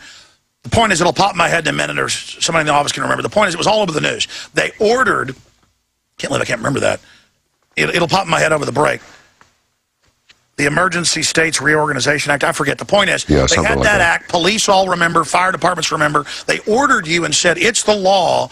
You've got to take the smallpox vaccine. You've got to take the anthrax vaccine. You've got to take all this because we're going to force you to give the public shots. And there was a mutiny. I had police chiefs, I had mayors, I had fire department chiefs on. They said, they told us it's the law. We checked, it's not. We know these are experimental and dangerous. We're not taking them, and we're not making you take them.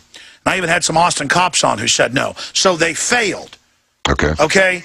And it's the same thing with this. If the military, they said no to the anthrax shots that were killing people 2 separate times, in 2002 and again in, 2005. We've got to say no. The military's got to have a debate about this. We've got to discuss this. It's already happening.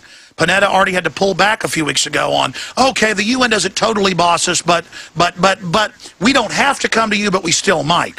So the point is, we've got to scream bloody murder, explain what's happened, that we're so used to Russian and Chinese and Al-Qaeda threats, and I'm not saying those aren't real threats in some cases. The real threat, though, is the bankers. They're the one in charge. They're the ones stealing tens of trillions. They're the ones reorganizing our economy. They're the ones bringing in Agenda 21. They're the ones federalizing the police. They're the ones throwing the book at us. They're the ones saying $1,000 fines if your dog isn't in a seatbelt. They're the ones setting up checkpoints. They're the ones setting up face scanning and TSA and all this. We are occupied. We are occupied, and we've got to say no to it and come together, or it's going to get hellish, folks. The only way out is saying no. John B. Wells, take us out. Oh, well, you heard the man. This is the Alex Jones Show, and we'll come back in just a moment. Oh, yeah. Okay. Have you ever noticed that sometimes an ancient piece of music from the hippie era, back when dinosaurs roamed the earth, just kind of says it all? Maybe they will choke on it. John B. Wells in for Alex and with Alex on the Alex Jones Show, and Bob lives. Chapman lives. What's going on with Bob Chapman, Alex? Okay, I knew about 3-4 months ago. He was on with us every Friday, theinternationalforecaster.com. Great guy. I've been fighting the New World Order since the mid-'60s. Helped publish Gary Allen's book, None Dare Call a Conspiracy. And I knew that he was ill and was having trouble doing the show, so I quit having him on every Friday. And then we got word from him that he was too ill to do interviews anymore, but I didn't want to give out his personal info, the fact that he had... I'm not going to say, there's been some reports out there. He has come back to the U.S. to be with his family. He was living outside the U.S. And I got all these calls there that he died. It was a soccer player named Bob Chapman. So rumors of our Bob Chapman have been greatly exaggerated, but we should all pray for Bob Chapman. And people keep asking me to try to get Bob back on the show before he does die, if he does die. Folks, he could barely do the show months ago. That's why he's not been on. But just an update on Bob Chapman. Great guy. We love him. And since listeners ask, I've put in an obnoxious request to his family that if he wants to come on for 5 minutes, if he's able to, that we'll get Bob Chapman on sometime this week. But I wouldn't hold your breath, folks. Well, bless him. Hey, Alex, you mentioned a while ago that, hey, you can say, you're crazy if you don't have to believe a Satan thing, a satanic thing. And I've said it many times. You can deny religion, you can deny God, you can deny Christ and all that. Please keep in mind, though, that the people at the top of the pile who are dedicated to enslaving mankind are all up in that Satan thing. So when we come back here, we just got a minute here. I want you to. I think we got about 3 minutes. I don't know what atomic. We got a couple minutes. Ahead. Okay, yeah, let's go. Now you're in Memphis, and there's something weird going on there, on a par with the Denver International Airport and their strange symbology. And we could talk more about this when we come back for 5 minutes before your next big guest comes on, and I leave you in peace, John. But I've been through Memphis before, and I'd always heard it was occultic. The big 32-story, that's occultic as well, pyramid, big gold pyramid that they play sports games in, like the Louvre pyramid that has 666 pieces of pink gold glass, and Francois Mitterrand admitted he was a Luciferian who helped get that built, the French president, decades ago. But I looked it up, and it's in the Memphis Flyer. It's in all their papers. People can just look this up. It was rumored that it had crystal skulls, occultic stuff, that the owners were occultic, that there were little voodoo type things in it. Sure enough, people got so upset about it that maintenance men went up and it was in there. And then the guy that built it said, "That's it, Memphis is cursed. You have no idea what you've done, removing my skulls from the top of it." And then you have this guy who's into the occult that reportedly ice-picked the guy to death and then ate him and chopped up the body. Normal people aren't into this, but psychos are. And throughout history, psychopaths in government always believe in a devil-type creature and sacrifice people to it in every culture. And the globalists, I've studied them, are into the occult. That's why they're so evil, folks. Oh, absolutely they are. Absolutely. They're all up in the satanic thing. Make no mistake about it. We'll be back. This is the Alex Jones Show. Well, sitting in with Alex. Alex Jones making his way back from Chantilly, Virginia, where he was really annoying the Bilderbergers, and has revealed some more intel regarding that bunch. They are ever so much more committed to their program, which has nothing to do with our program, which is life, liberty, and the pursuit of happiness. It appears that they are completely diametrically opposed to that concept, and therefore they are my enemy. Alex, let's talk about this strange occult strangeness that seems to be spreading everywhere. The Illuminati types, the meditation rooms in the United Nations, they all have this weird symbology all over the place, and people just don't get it. And they believe they get power out of it and power from it, and it's growing. And looking into John Tigrit and his son Isaac Tigrit, who basically set up all this Egyptology stuff in Memphis. Yeah. You can pull them up. They admit they're into the occult. They admit that they put secret charms and see that as a temple of power, and that they're going to get power out of it. And that's why they want to be God. That's why they will endanger the entire world to get life extension technologies or to get super energy weapons. That's why they will do anything to get control, because they crave it. And they love having us at their mercy, like all other psychopaths and control freaks do. And it's up to us good people to get involved and realize that our forebears understood this compulsion to power. And our forebears were so confident, so cool, so smart. They tried to develop a system that would allow good, wholesome, intelligent, truly enlightened people to come to the fore. See, the devil always creates a counterfeit. And that's what they've done.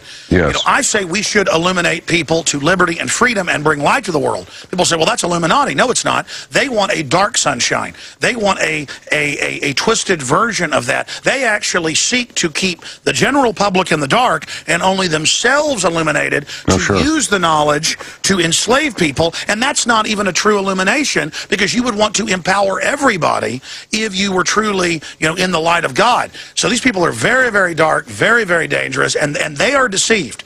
They are minions of this system. And I'm going to talk more about that when I get back tomorrow. In fact, I'm planning to broadcast, I'm going to do something experimental live as I drive down the road. They've got good enough G4 down I-35 corridor that I'm going to put the camera in the front of the RV, and I'm going to broadcast live as we hurtle down the road. And John B. Wells, in closing, I'm going to turn this over to you. Thank you for letting me have an update here. I appreciate the amazing work you do, and you've got the coolest looking studio if folks aren't watching on Prison Planet. TV. Your studio looks like $1 billion. So do you. I'm so honored to have somebody classy and just a great mind like yourself here. We're very honored that you take time out of Coast to Coast AM and your voice career to join us. So John B. Wells, you take it away, and thank you so much for sitting in. Thank you very much for letting me be here, Alex. I mean, wow, that was very complimentary and quite over the top. I mean, if there was no Alex Jones, there would be no John Wells sitting here. We'll be back with Craig Hulet. Spoken with him many times, but it's much like speaking with Alex. Those times are not long enough, and they're too few and far between. He will let you know just exactly how far your privacy has gone down. Well, you know, this is the Alex Jones Show. We shall return shortly. Oh, I do? All right. All right, technological difficulties is no big deal. We do have 30 seconds. Ah, there's the music. All right. See, I don't know about you, but compliments really, really mess me up. All right, well, in the last remaining seconds, please visit us at caravantomidnight.com. You may find something there you could really use based on our chat with Dr. Theresa Dale. And again, Craig Hulet is next. Thank you for bearing with me while I get my sea legs on the Alex Jones Show. All right, hello, everybody. John B. Wells, normally the Saturday night Coast to Coast AM host in for, and just a little while ago with Alex Jones, who's coming back from Chantilly, Virginia, and the Bilderberg Summit meeting, confab, or whatever you might call it, conspiracy, I call it. And now I'm happy to welcome once again a very good friend of our cause, which is getting the truth out there and just letting everybody know what color the cow is and where it went over the fence. And that would be Craig Hulet. He's been both a speechwriter and special assistant for special projects to Congressman Jack Metcalf, retired. He's been a consultant to federal law enforcement agencies, BATF&E, Justice Department, Homeland Security for over 25 years. He's written 4 books on international relations and philosophy, and his latest is The Hydra of Carnage, Bush's Imperial War-Making and the Rule of Law, an analysis of the objectives and delusions of the empire.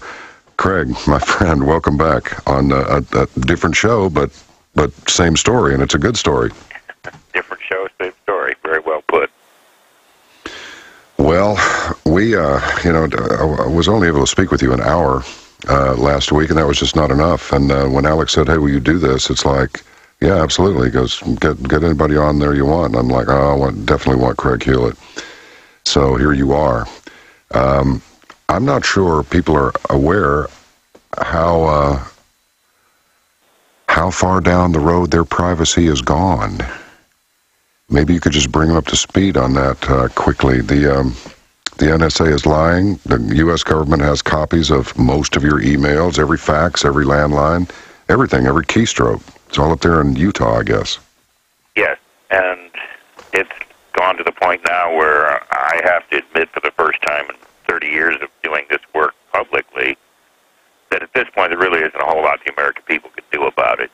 It's gone to such a degree that the courts, the legislation that's being passed, violating our civil liberties, is so pervasive now that it would take a complete overturning of the federal judiciary and both House and Senate to rectify it. I don't see anything like that happening in my lifetime.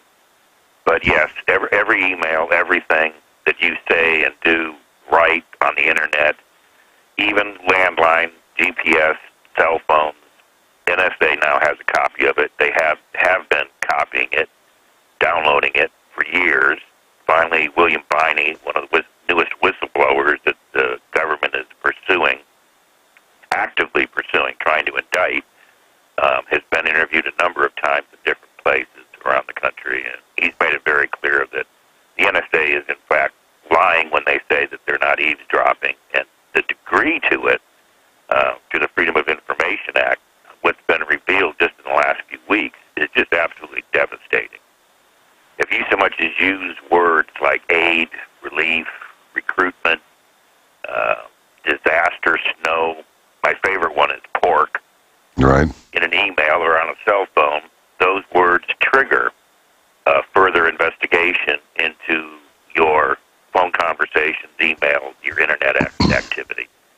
And this has been going on for quite some time. This is actually a Homeland Security list that's in a binder that analysts are given that pursue this kind of eavesdropping on the American people. So this is a legitimate list.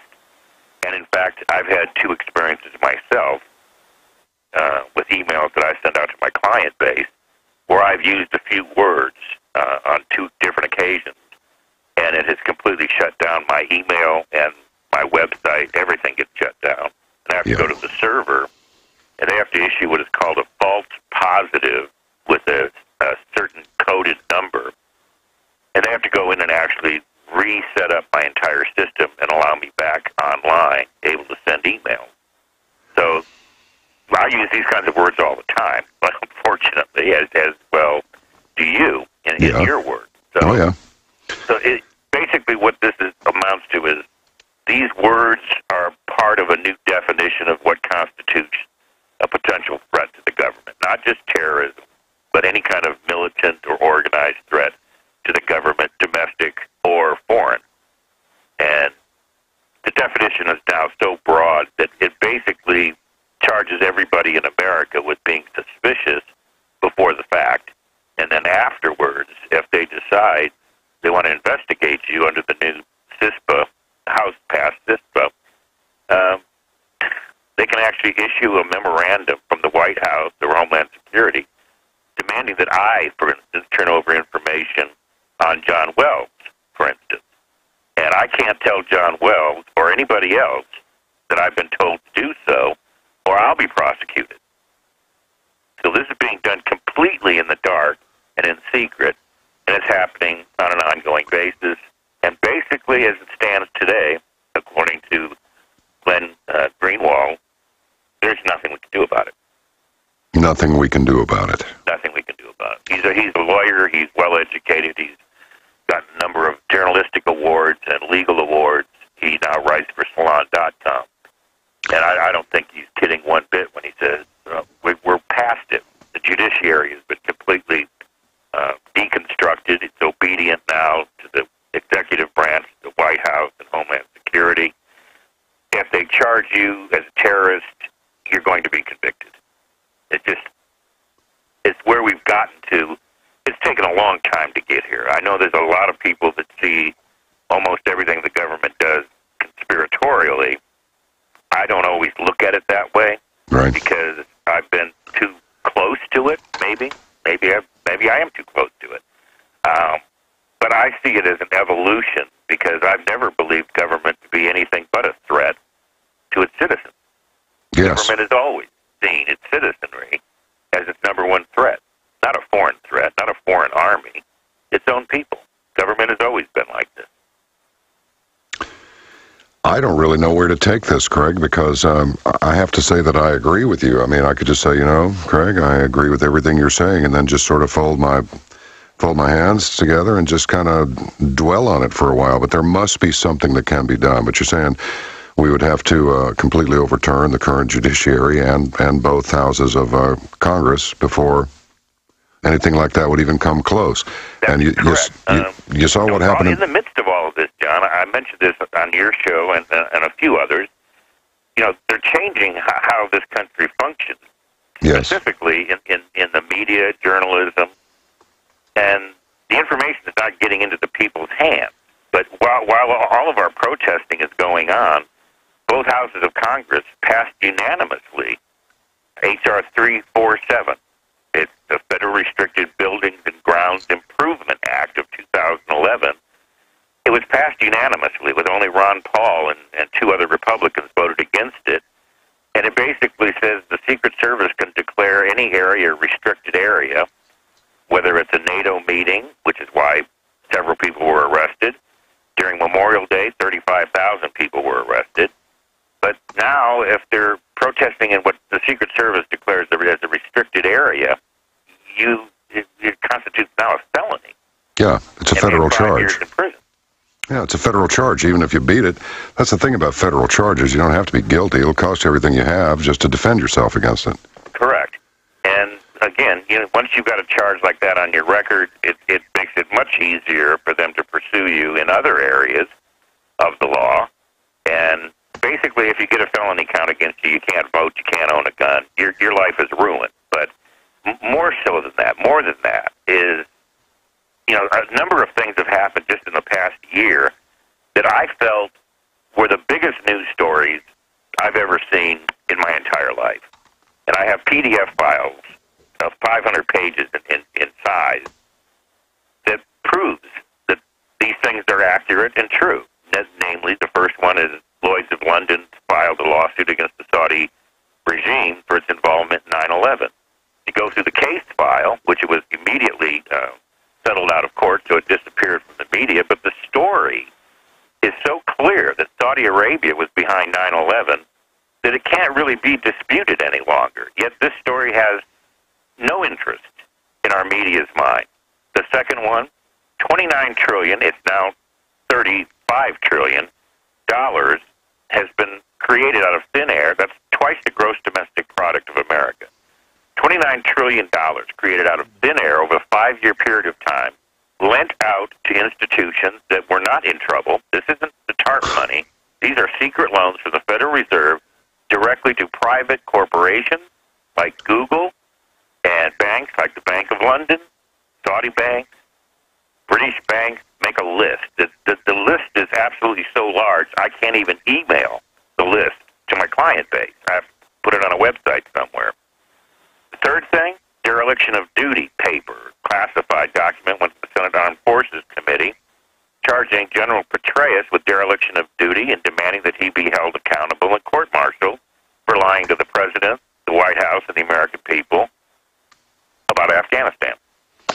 Yeah, it's not going as well as reported, is it? No, we're in fact losing the war, and in drastic sense, we are being absolutely slaughtered over there. We are losing ground. Pakistan has cut off logistics. This Lieutenant Colonel Davis, that submitted this report, spent 2 years on the ground interviewing everybody from generals to majors to privates. 2 years, 9,000 miles was put on his Humvee.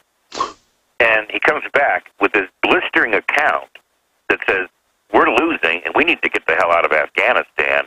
And again, not a peep in the media. Right. Nowhere do we hear this $29 trillion stolen from the American people and handed out to the richest people in the world. Nowhere do we hear that we've been lied to about Afghanistan, and the Saudi involvement in 9/11 is now without question. We'll be back with Craig Hulet on the Alex Jones Show. Please stay with us just a while longer. This is the Alex Jones Show. I am John B. Wells, the Saturday night man for Coast to Coast AM. We have a friendship and an understanding with Alex, and have for many years. He and George Norrie go back 9 years, something, and Alex and I go back, not quite a year, because, I wasn't a Saturday night guy before 2012, and what a year to come on board that particular outfit. I like to call it the mothership. But anyway, last Saturday night, I was pleased to have Craig Hulet on the program, and we have him now for you. So I think I'll just let him tell us some more about how we're not being nurtured and cared for, and we're being yanked around and fed full of disinformation and anything bad that's going on. We're not being informed of it, and there are no plans to deviate from this path indicated in any way, shape, or form. Am I close here, Craig? You're right on the money, unfortunately, and it is always about money. And buried into high-profile issues of our new defense bill, $642 billion defense bill, is a little tweak in the bill that will essentially neutralize two previous laws, the Smith-Mundt Act of 1948, the Foreign Relations Authorization Act of 1987. Now, most people never going to hear about this. But what it'll do, and this is further proof that our government sees you and I, the citizenry of America, as the true enemy of the state. It's not foreign terrorism. It's not Russia or China. Hell, China has just been authorized by the Federal Reserve to begin buying up U.S. privately owned banks. So China is now going to own a number of our privately owned commercial banking operations. So that hardly is China one of our enemies. the clearer we are, because when they tweak this defense bill and they get rid of these two laws that have been in place since 1948, all that effort in propaganda and misinformation through the State Department, the CIA, and the Pentagon that's always been directed at foreign governments and foreign nationals will now be authorized to be turned loose on the American people. That will become the law of the land. Not only will we be lied to by omission, not telling us that the Saudis were involved in 9/11, not telling us that Petraeus lied about Afghanistan, not being told about the 29, now $35 trillion in U.S. taxpayers' money given away freely in loans for 5 years to anyone and everyone throughout the world. Not only will we not be told about those things still, we are not going to be lied to in every way, shape, and form to convince us, like we've tried to convince other countries, nations, and people, that our government is perfect, pristine, we don't torture, we don't kill, when in fact we torture and we do kill. And Obama, by the way, the title of my book, I didn't change it as it stays in print. It was Bush's war-making and the rule of law, but it also is Obama's war-making, because Obama has far outstripped Bush Jr. in violating international law, the rules of war, and, of course, here domestically. Obama has gone so far past Bush as to make Bush look like one of the better presidents in our history. I thought I'd never say that. We're going to have to take another look. Isn't that amazing? And you know, it's funny, on our last chat, it's like, you're bashing Obama, or you're bashing, like, listen, we're bashing them all. Don't you get it? We're bashing them all. The whole thing is almost rotten to the core. And look at that mess that happened down there in Louisiana with the Ron Paul delegates. You ever seen such a thing? Never saw anything like that since the 30s on an old newsreel or something. I know, it's getting hideous. Just unbelievable. What's the best website for people to follow you on? CraigBHulet.com. And if they take the trouble to use the email address on Craig B Hulet, it's Hulet, by the way. Yep. Not Hewlett Packard. Right. Sad to say, I don't have that kind of money. But no. CraigBHulet.com, there's an email. You can email me, and if you just mention that you heard me on this show, I will be more than happy to send you any one of these PDF files on the Saudis' involvement in 9/11. It's 500 pages, so you better be able to have the capacity. All right. But I'll email it to you for free. All right. We got lots of breaks, brother, but we'll be back. We got another half an hour or so, or the greater part of it. This is Craig Hulet, and you're listening to him on the Alex Jones Show. John Wells sitting in with you. And please go to CraigBHulet.com, and I'll give you a recap on all of the good websites to go to, including my own, CaravanToMidnight.com. You may find something on these sites that you can use. We shall return. This is the Alex Jones Show. You're listening to the Alex Jones Show. John B. Wells sitting in for, and a while ago, with Alex, and we are currently talking with Craig B. Hulet. CraigBHulet.com, C-R-A-I-G, B as in Bravo, Hulet.com. He's been paying attention to what we now call, or refer to generally as, the encroachment of the New World Order and the agenda that goes along with it for many years now. And somehow or another, we just wind up on the air together frequently, with increasing frequency, because he's sort of like I am. He's a little bit grumpy about this. He doesn't like it, and we're going to continue to talk about it until at least we've satisfied ourselves and we've told as many people as we possibly can, and then after that, it's pretty much up to them. And I suppose that starts with the politicians, but Craig, how many years would it take to undo this? You know, unless we have divine intervention of some sort. I mean, it doesn't look good, man. It just really doesn't. I would put it at 3 generations. I think the generation down the road, some that gets born into the country that we leave behind.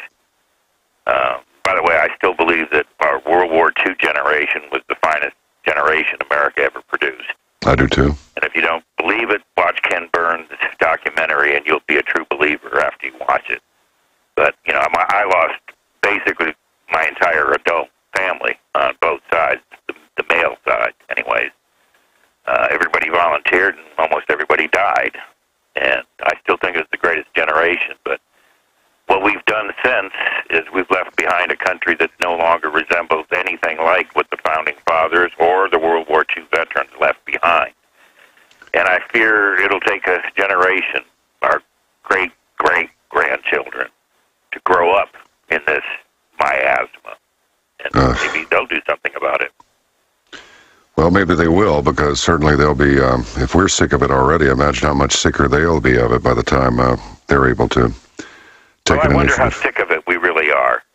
You know, we've got a president now that openly admits and has to admit, because of WikiLeaks and Anonymous and the back doors left open in the Pentagon, the CIA websites by intel experts that resigned under Bush. They were so sick of it, 100 top CIA analysts resigned under Bush Jr. because they wouldn't lie about Iraq and Afghanistan and 9/11.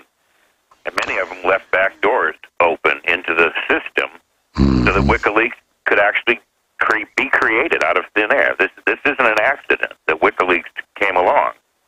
And it's not hackers.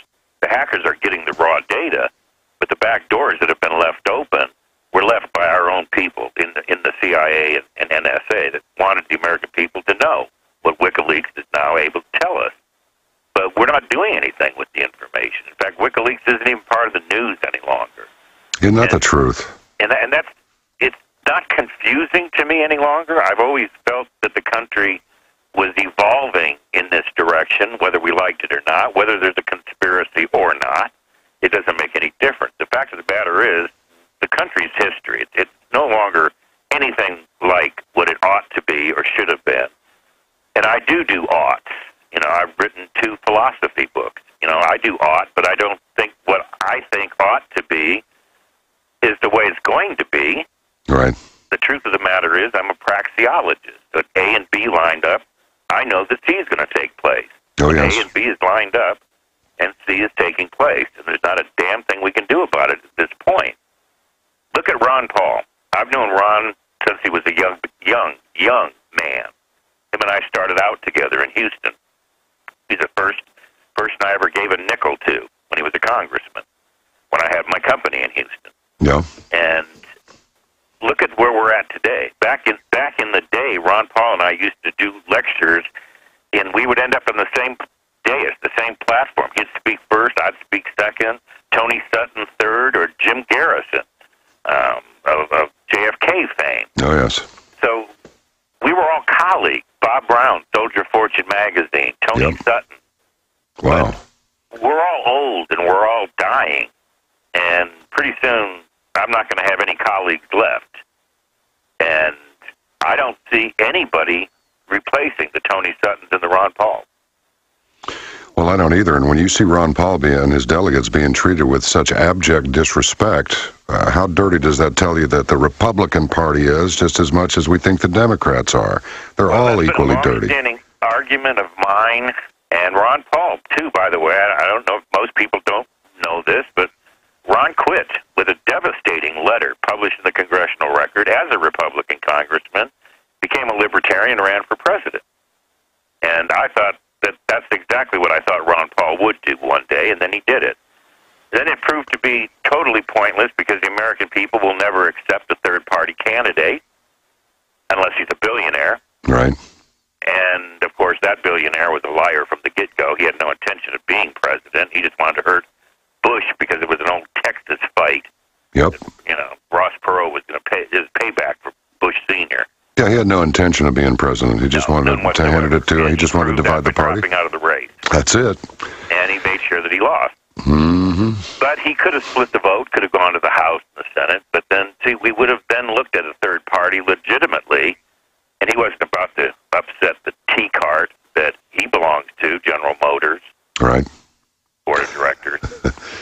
Hey, you know, going back to this 9/11 thing, what was, in your opinion, what was the reason that the Saudis were involved at all?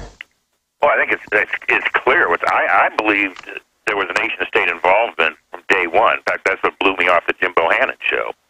I was the first guest interviewed on the 22nd of September, right after George Bush Jr. gave his speech on Al-Qaeda. Right. And I was on the air within 3 minutes. I was on the air live in Washington, D.C. with Jim Bohannon. I was a regular for a decade. And I said that Al-Qaeda didn't do it. It was nonsense. Bin Laden didn't do it. It was nonsense. And there was nation-state involvement. There had to be. Yep. And, of course, that cost me a number of hosts throughout the nation, including Jim Bohannon. Right. But it's turned out that, there's no question Saudi Arabia was involved now. But the reason is simple. They knew Bin Laden would be blamed, and they knew Saddam Hussein would be taken out. Two of the Saudis' biggest enemies, Bin Laden and Saddam Hussein, would be taken out. It seems to me that what we're being... Good grief, man. Okay, so the Saudis decided to use us, and now the NWO, or whatever you want to call them, we have now built this country, gone to the moon, made ships that go into the ocean, basically came out of the cave and made steel. And now they're just going to take it apart and I suppose just distribute the spoils.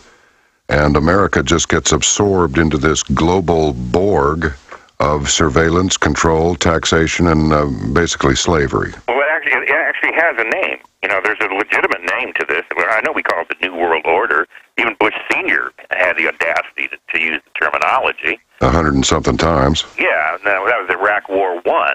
So, but it's a valid euphemism, but its actual system is referred to as an acephalous organ, meaning a headless organ. And all these different institutions that were quietly being created, from Bretton Woods to the World Bank to NATO, and ultimately there will be a global central Federal Reserve Bank. This is all mapped out. It's all plain as day. You can buy volumes and volumes of academic literature on the subject. It's discussed relentlessly in academia. But if you or I say it in the public sphere, we're labeled conspiracy theorists, crackpots, right-wingers, communists, fascists. Oh, absolutely. Jews. I don't know. You'll be called everything in the book sooner or later. I have. Me too. Everything. I kind of like it. It means I'm getting somebody's attention when they start hurling slurs and names at me. I like it. Probably one of the few. Well, but it is a viable argument. We are being absorbed into a geopolitical, global economic system that has no relationship or obedience to nation-state sovereignty. That's just the facts of the matter. And it cannot be any longer disputed. But what will happen here in America? Everybody says they're killing the golden goose. No, they're not. It depends on who you're talking about. Right. Who are we talking about when we say they are destroying this nation? No, they're not. They're making their world. They couldn't be happier. The new Wild West is China, Asia, the Middle East. Those people don't have cars and refrigerators. But soon they will. But soon they will. That's where all the money's going. That's why they're not... After $29 trillion has been doled out to the largest, wealthiest banks, American banks, since world history, more wealth is accumulated than Solomon, for heaven's sakes, and yet not a dime is being loaned back to the American people. Well, there's a reason. Yes. This doesn't happen in a vacuum. Nothing happens in government by accident. Nothing. FDR said that, not just Craig Hulet. How long can this be sustained, Craig? Forever. Oh, Lord, I was afraid you were going to... Okay, let me fire another one out. Here comes the shotgun out the back door deal.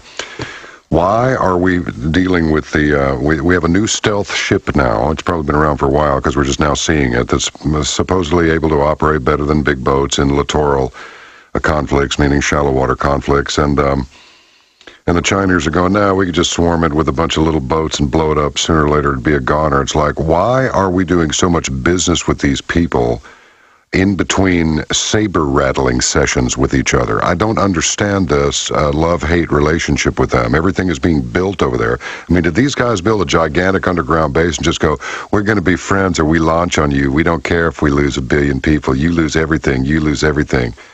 Well, there's a very simple and mundane answer to this. Okay. And Tony Sutton is my mentor. Tony and I became very fast friends many, many decades ago. Tony's no longer with us, but he wrote a 3-volume work that netted him 2 Ph.D.s called Western Technology and Soviet Economic Development. Let me say that again. Western Technology and Soviet Economic Development. Wow. And he proved in the 3 volumes, each volume probably 400 pages, all of it was technical study, extremely technical. But he proved without question that Western technology built the Soviet Union from the ground up. The largest Ford motor plant was built in 1926 in Russia by Ford Motor.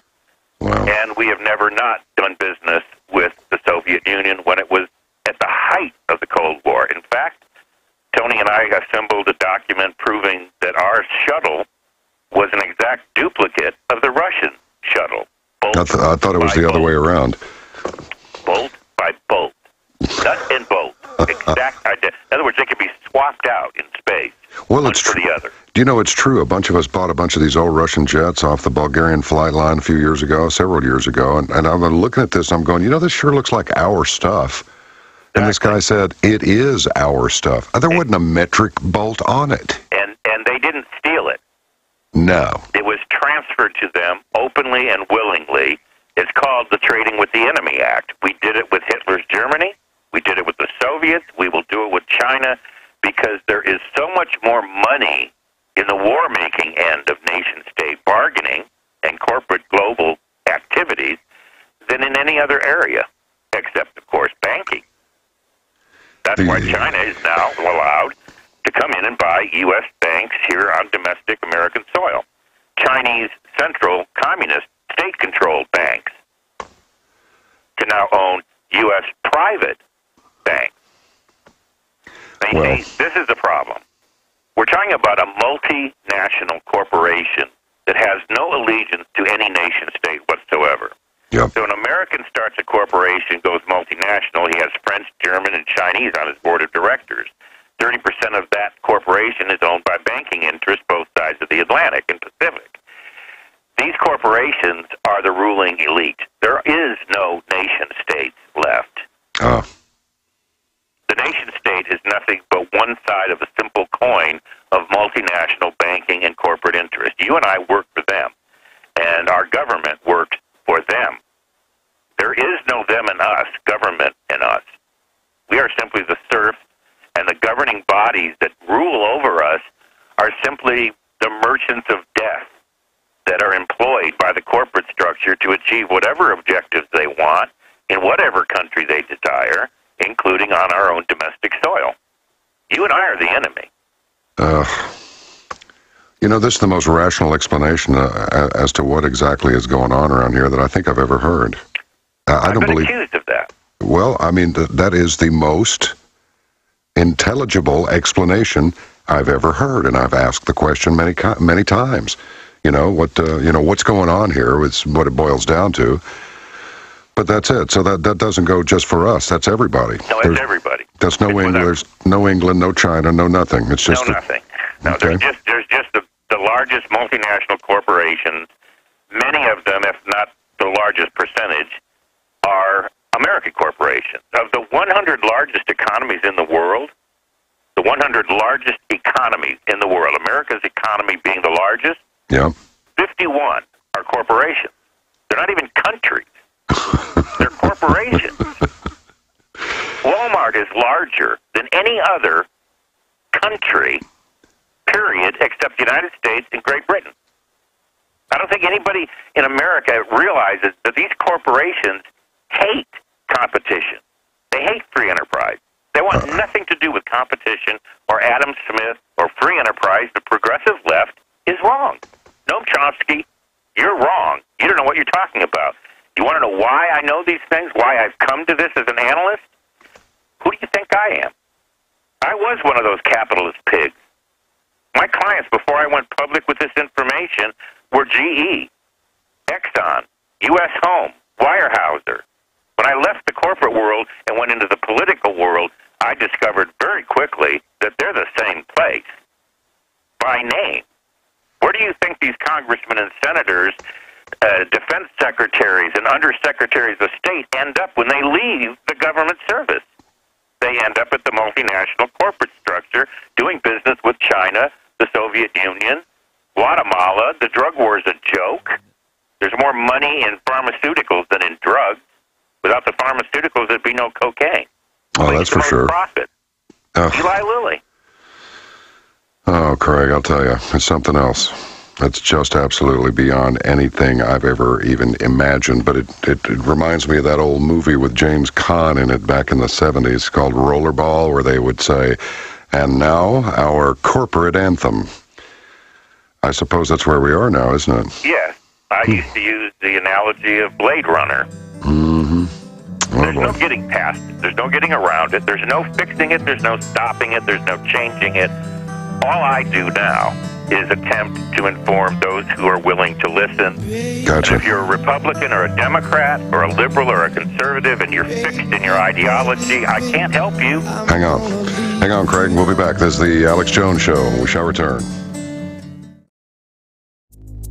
This is the Alex Jones Show. John B. Wells sitting in with you, the Saturday night man for Coast to Coast AM. And we are just continuing to develop our relationship as we share information and release it to you. And we are presently speaking with Craig Hulet, who was on Coast last Saturday and on Alex Jones's show today. And I'll tell you, I am just about to, I don't know, I'm thinking about, I was going to say I'm thinking about going out to L.A. and just jump off the Hollywood sign, but that's not really me. Besides, I'm not suicidal, so if all of a sudden I drop off the scope, you'll know it was the New World Order, man, because I'm not doing it to myself. Hey, speaking of jumping off the Hollywood sign and vanishing otherwise, so standing around a terrorist now with all these armed drones that are going to be flying around soon, they're already flying, they're going to be more flying. Standing near somebody labeled as a terrorist makes you a terrorist, and you may wind up getting whacked out by the drone as well, with, of course, no recourse whatsoever.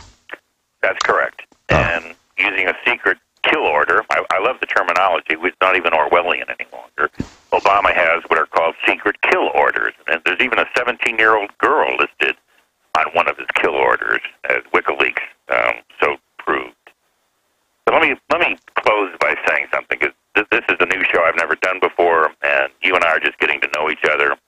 The reason I haven't changed the title of my book, The Hydra of Carnage, Bush's Imperial War Making, is because in about 5 years, the title will still be accurate. Yeah. It will be Bush's Imperial War Making still, but it'll be Jeb Bush. He will be the president 5 years from now. You think? Obama will get reelected, and Obama will do everything that the Bushes would wish him to do, and the individuals, call them the elite, would tell him to do. He's merely finishing up what George Bush Jr. started, which Clinton started, which Reagan, Nixon, Ford started. So, we're not really going to see a change in policy. Continuity of government is the sole purpose of the two parties. Get rid of one, throw the dogs out, put another guy in, but sure. Nothing ever changes. Right. This is the doctrine of continuity of government, according to our own government. Right. Jeb Bush is slated to be the president after Obama, because Obama will be blamed for everything that the Bushes had a hand in doing, but everybody will be ready then for another Bush, and we will blindly go to the polls. The media will obediently find Jeb Bush attractive, and Jeb Bush will be the president of the United States. Craig's book subtitle will remain the same. That's because you're a visionary. Craig B. Hulet. Always a pleasure to talk to you, and we will be talking again in the future. Thanks for taking some time out of the middle of the day to be with us here on the Alex Jones Show, and we'll speak to you again. You'll either speak with Alex again on the Alex Jones Show, or you can speak with me on Coast to Coast AM sometime. Anytime. Well, I appreciate it, Craig. Check your six, pal, and stay healthy. All right, just some information. We spoke in the first hour with Dr. Theresa Dale. Her website is naturalhealingpro.com, and you'll find products that will help you defend yourself against the effects of the radiation that is, in fact, spreading from the Fukushima's failed reactors, and there are meltdowns there. It is happening. It's not being reported, but it's happening, so take steps to protect yourself. Also, InfoWars store, InfoWars shop, they have some products to help you defend yourself. Craig B Hulet, HULET.com. You can find his books, keep up with the latest intel, and come and see me and mine on caravan2midnight.com. There's some Geiger counters, 3 different kinds. They're inexpensive, and it's one of those things where better to have it and not need it than to need it and not have it. It's been a delight to be in with you today, and I wish you the very best in the future. Check your 6 means watch your backs. Do that.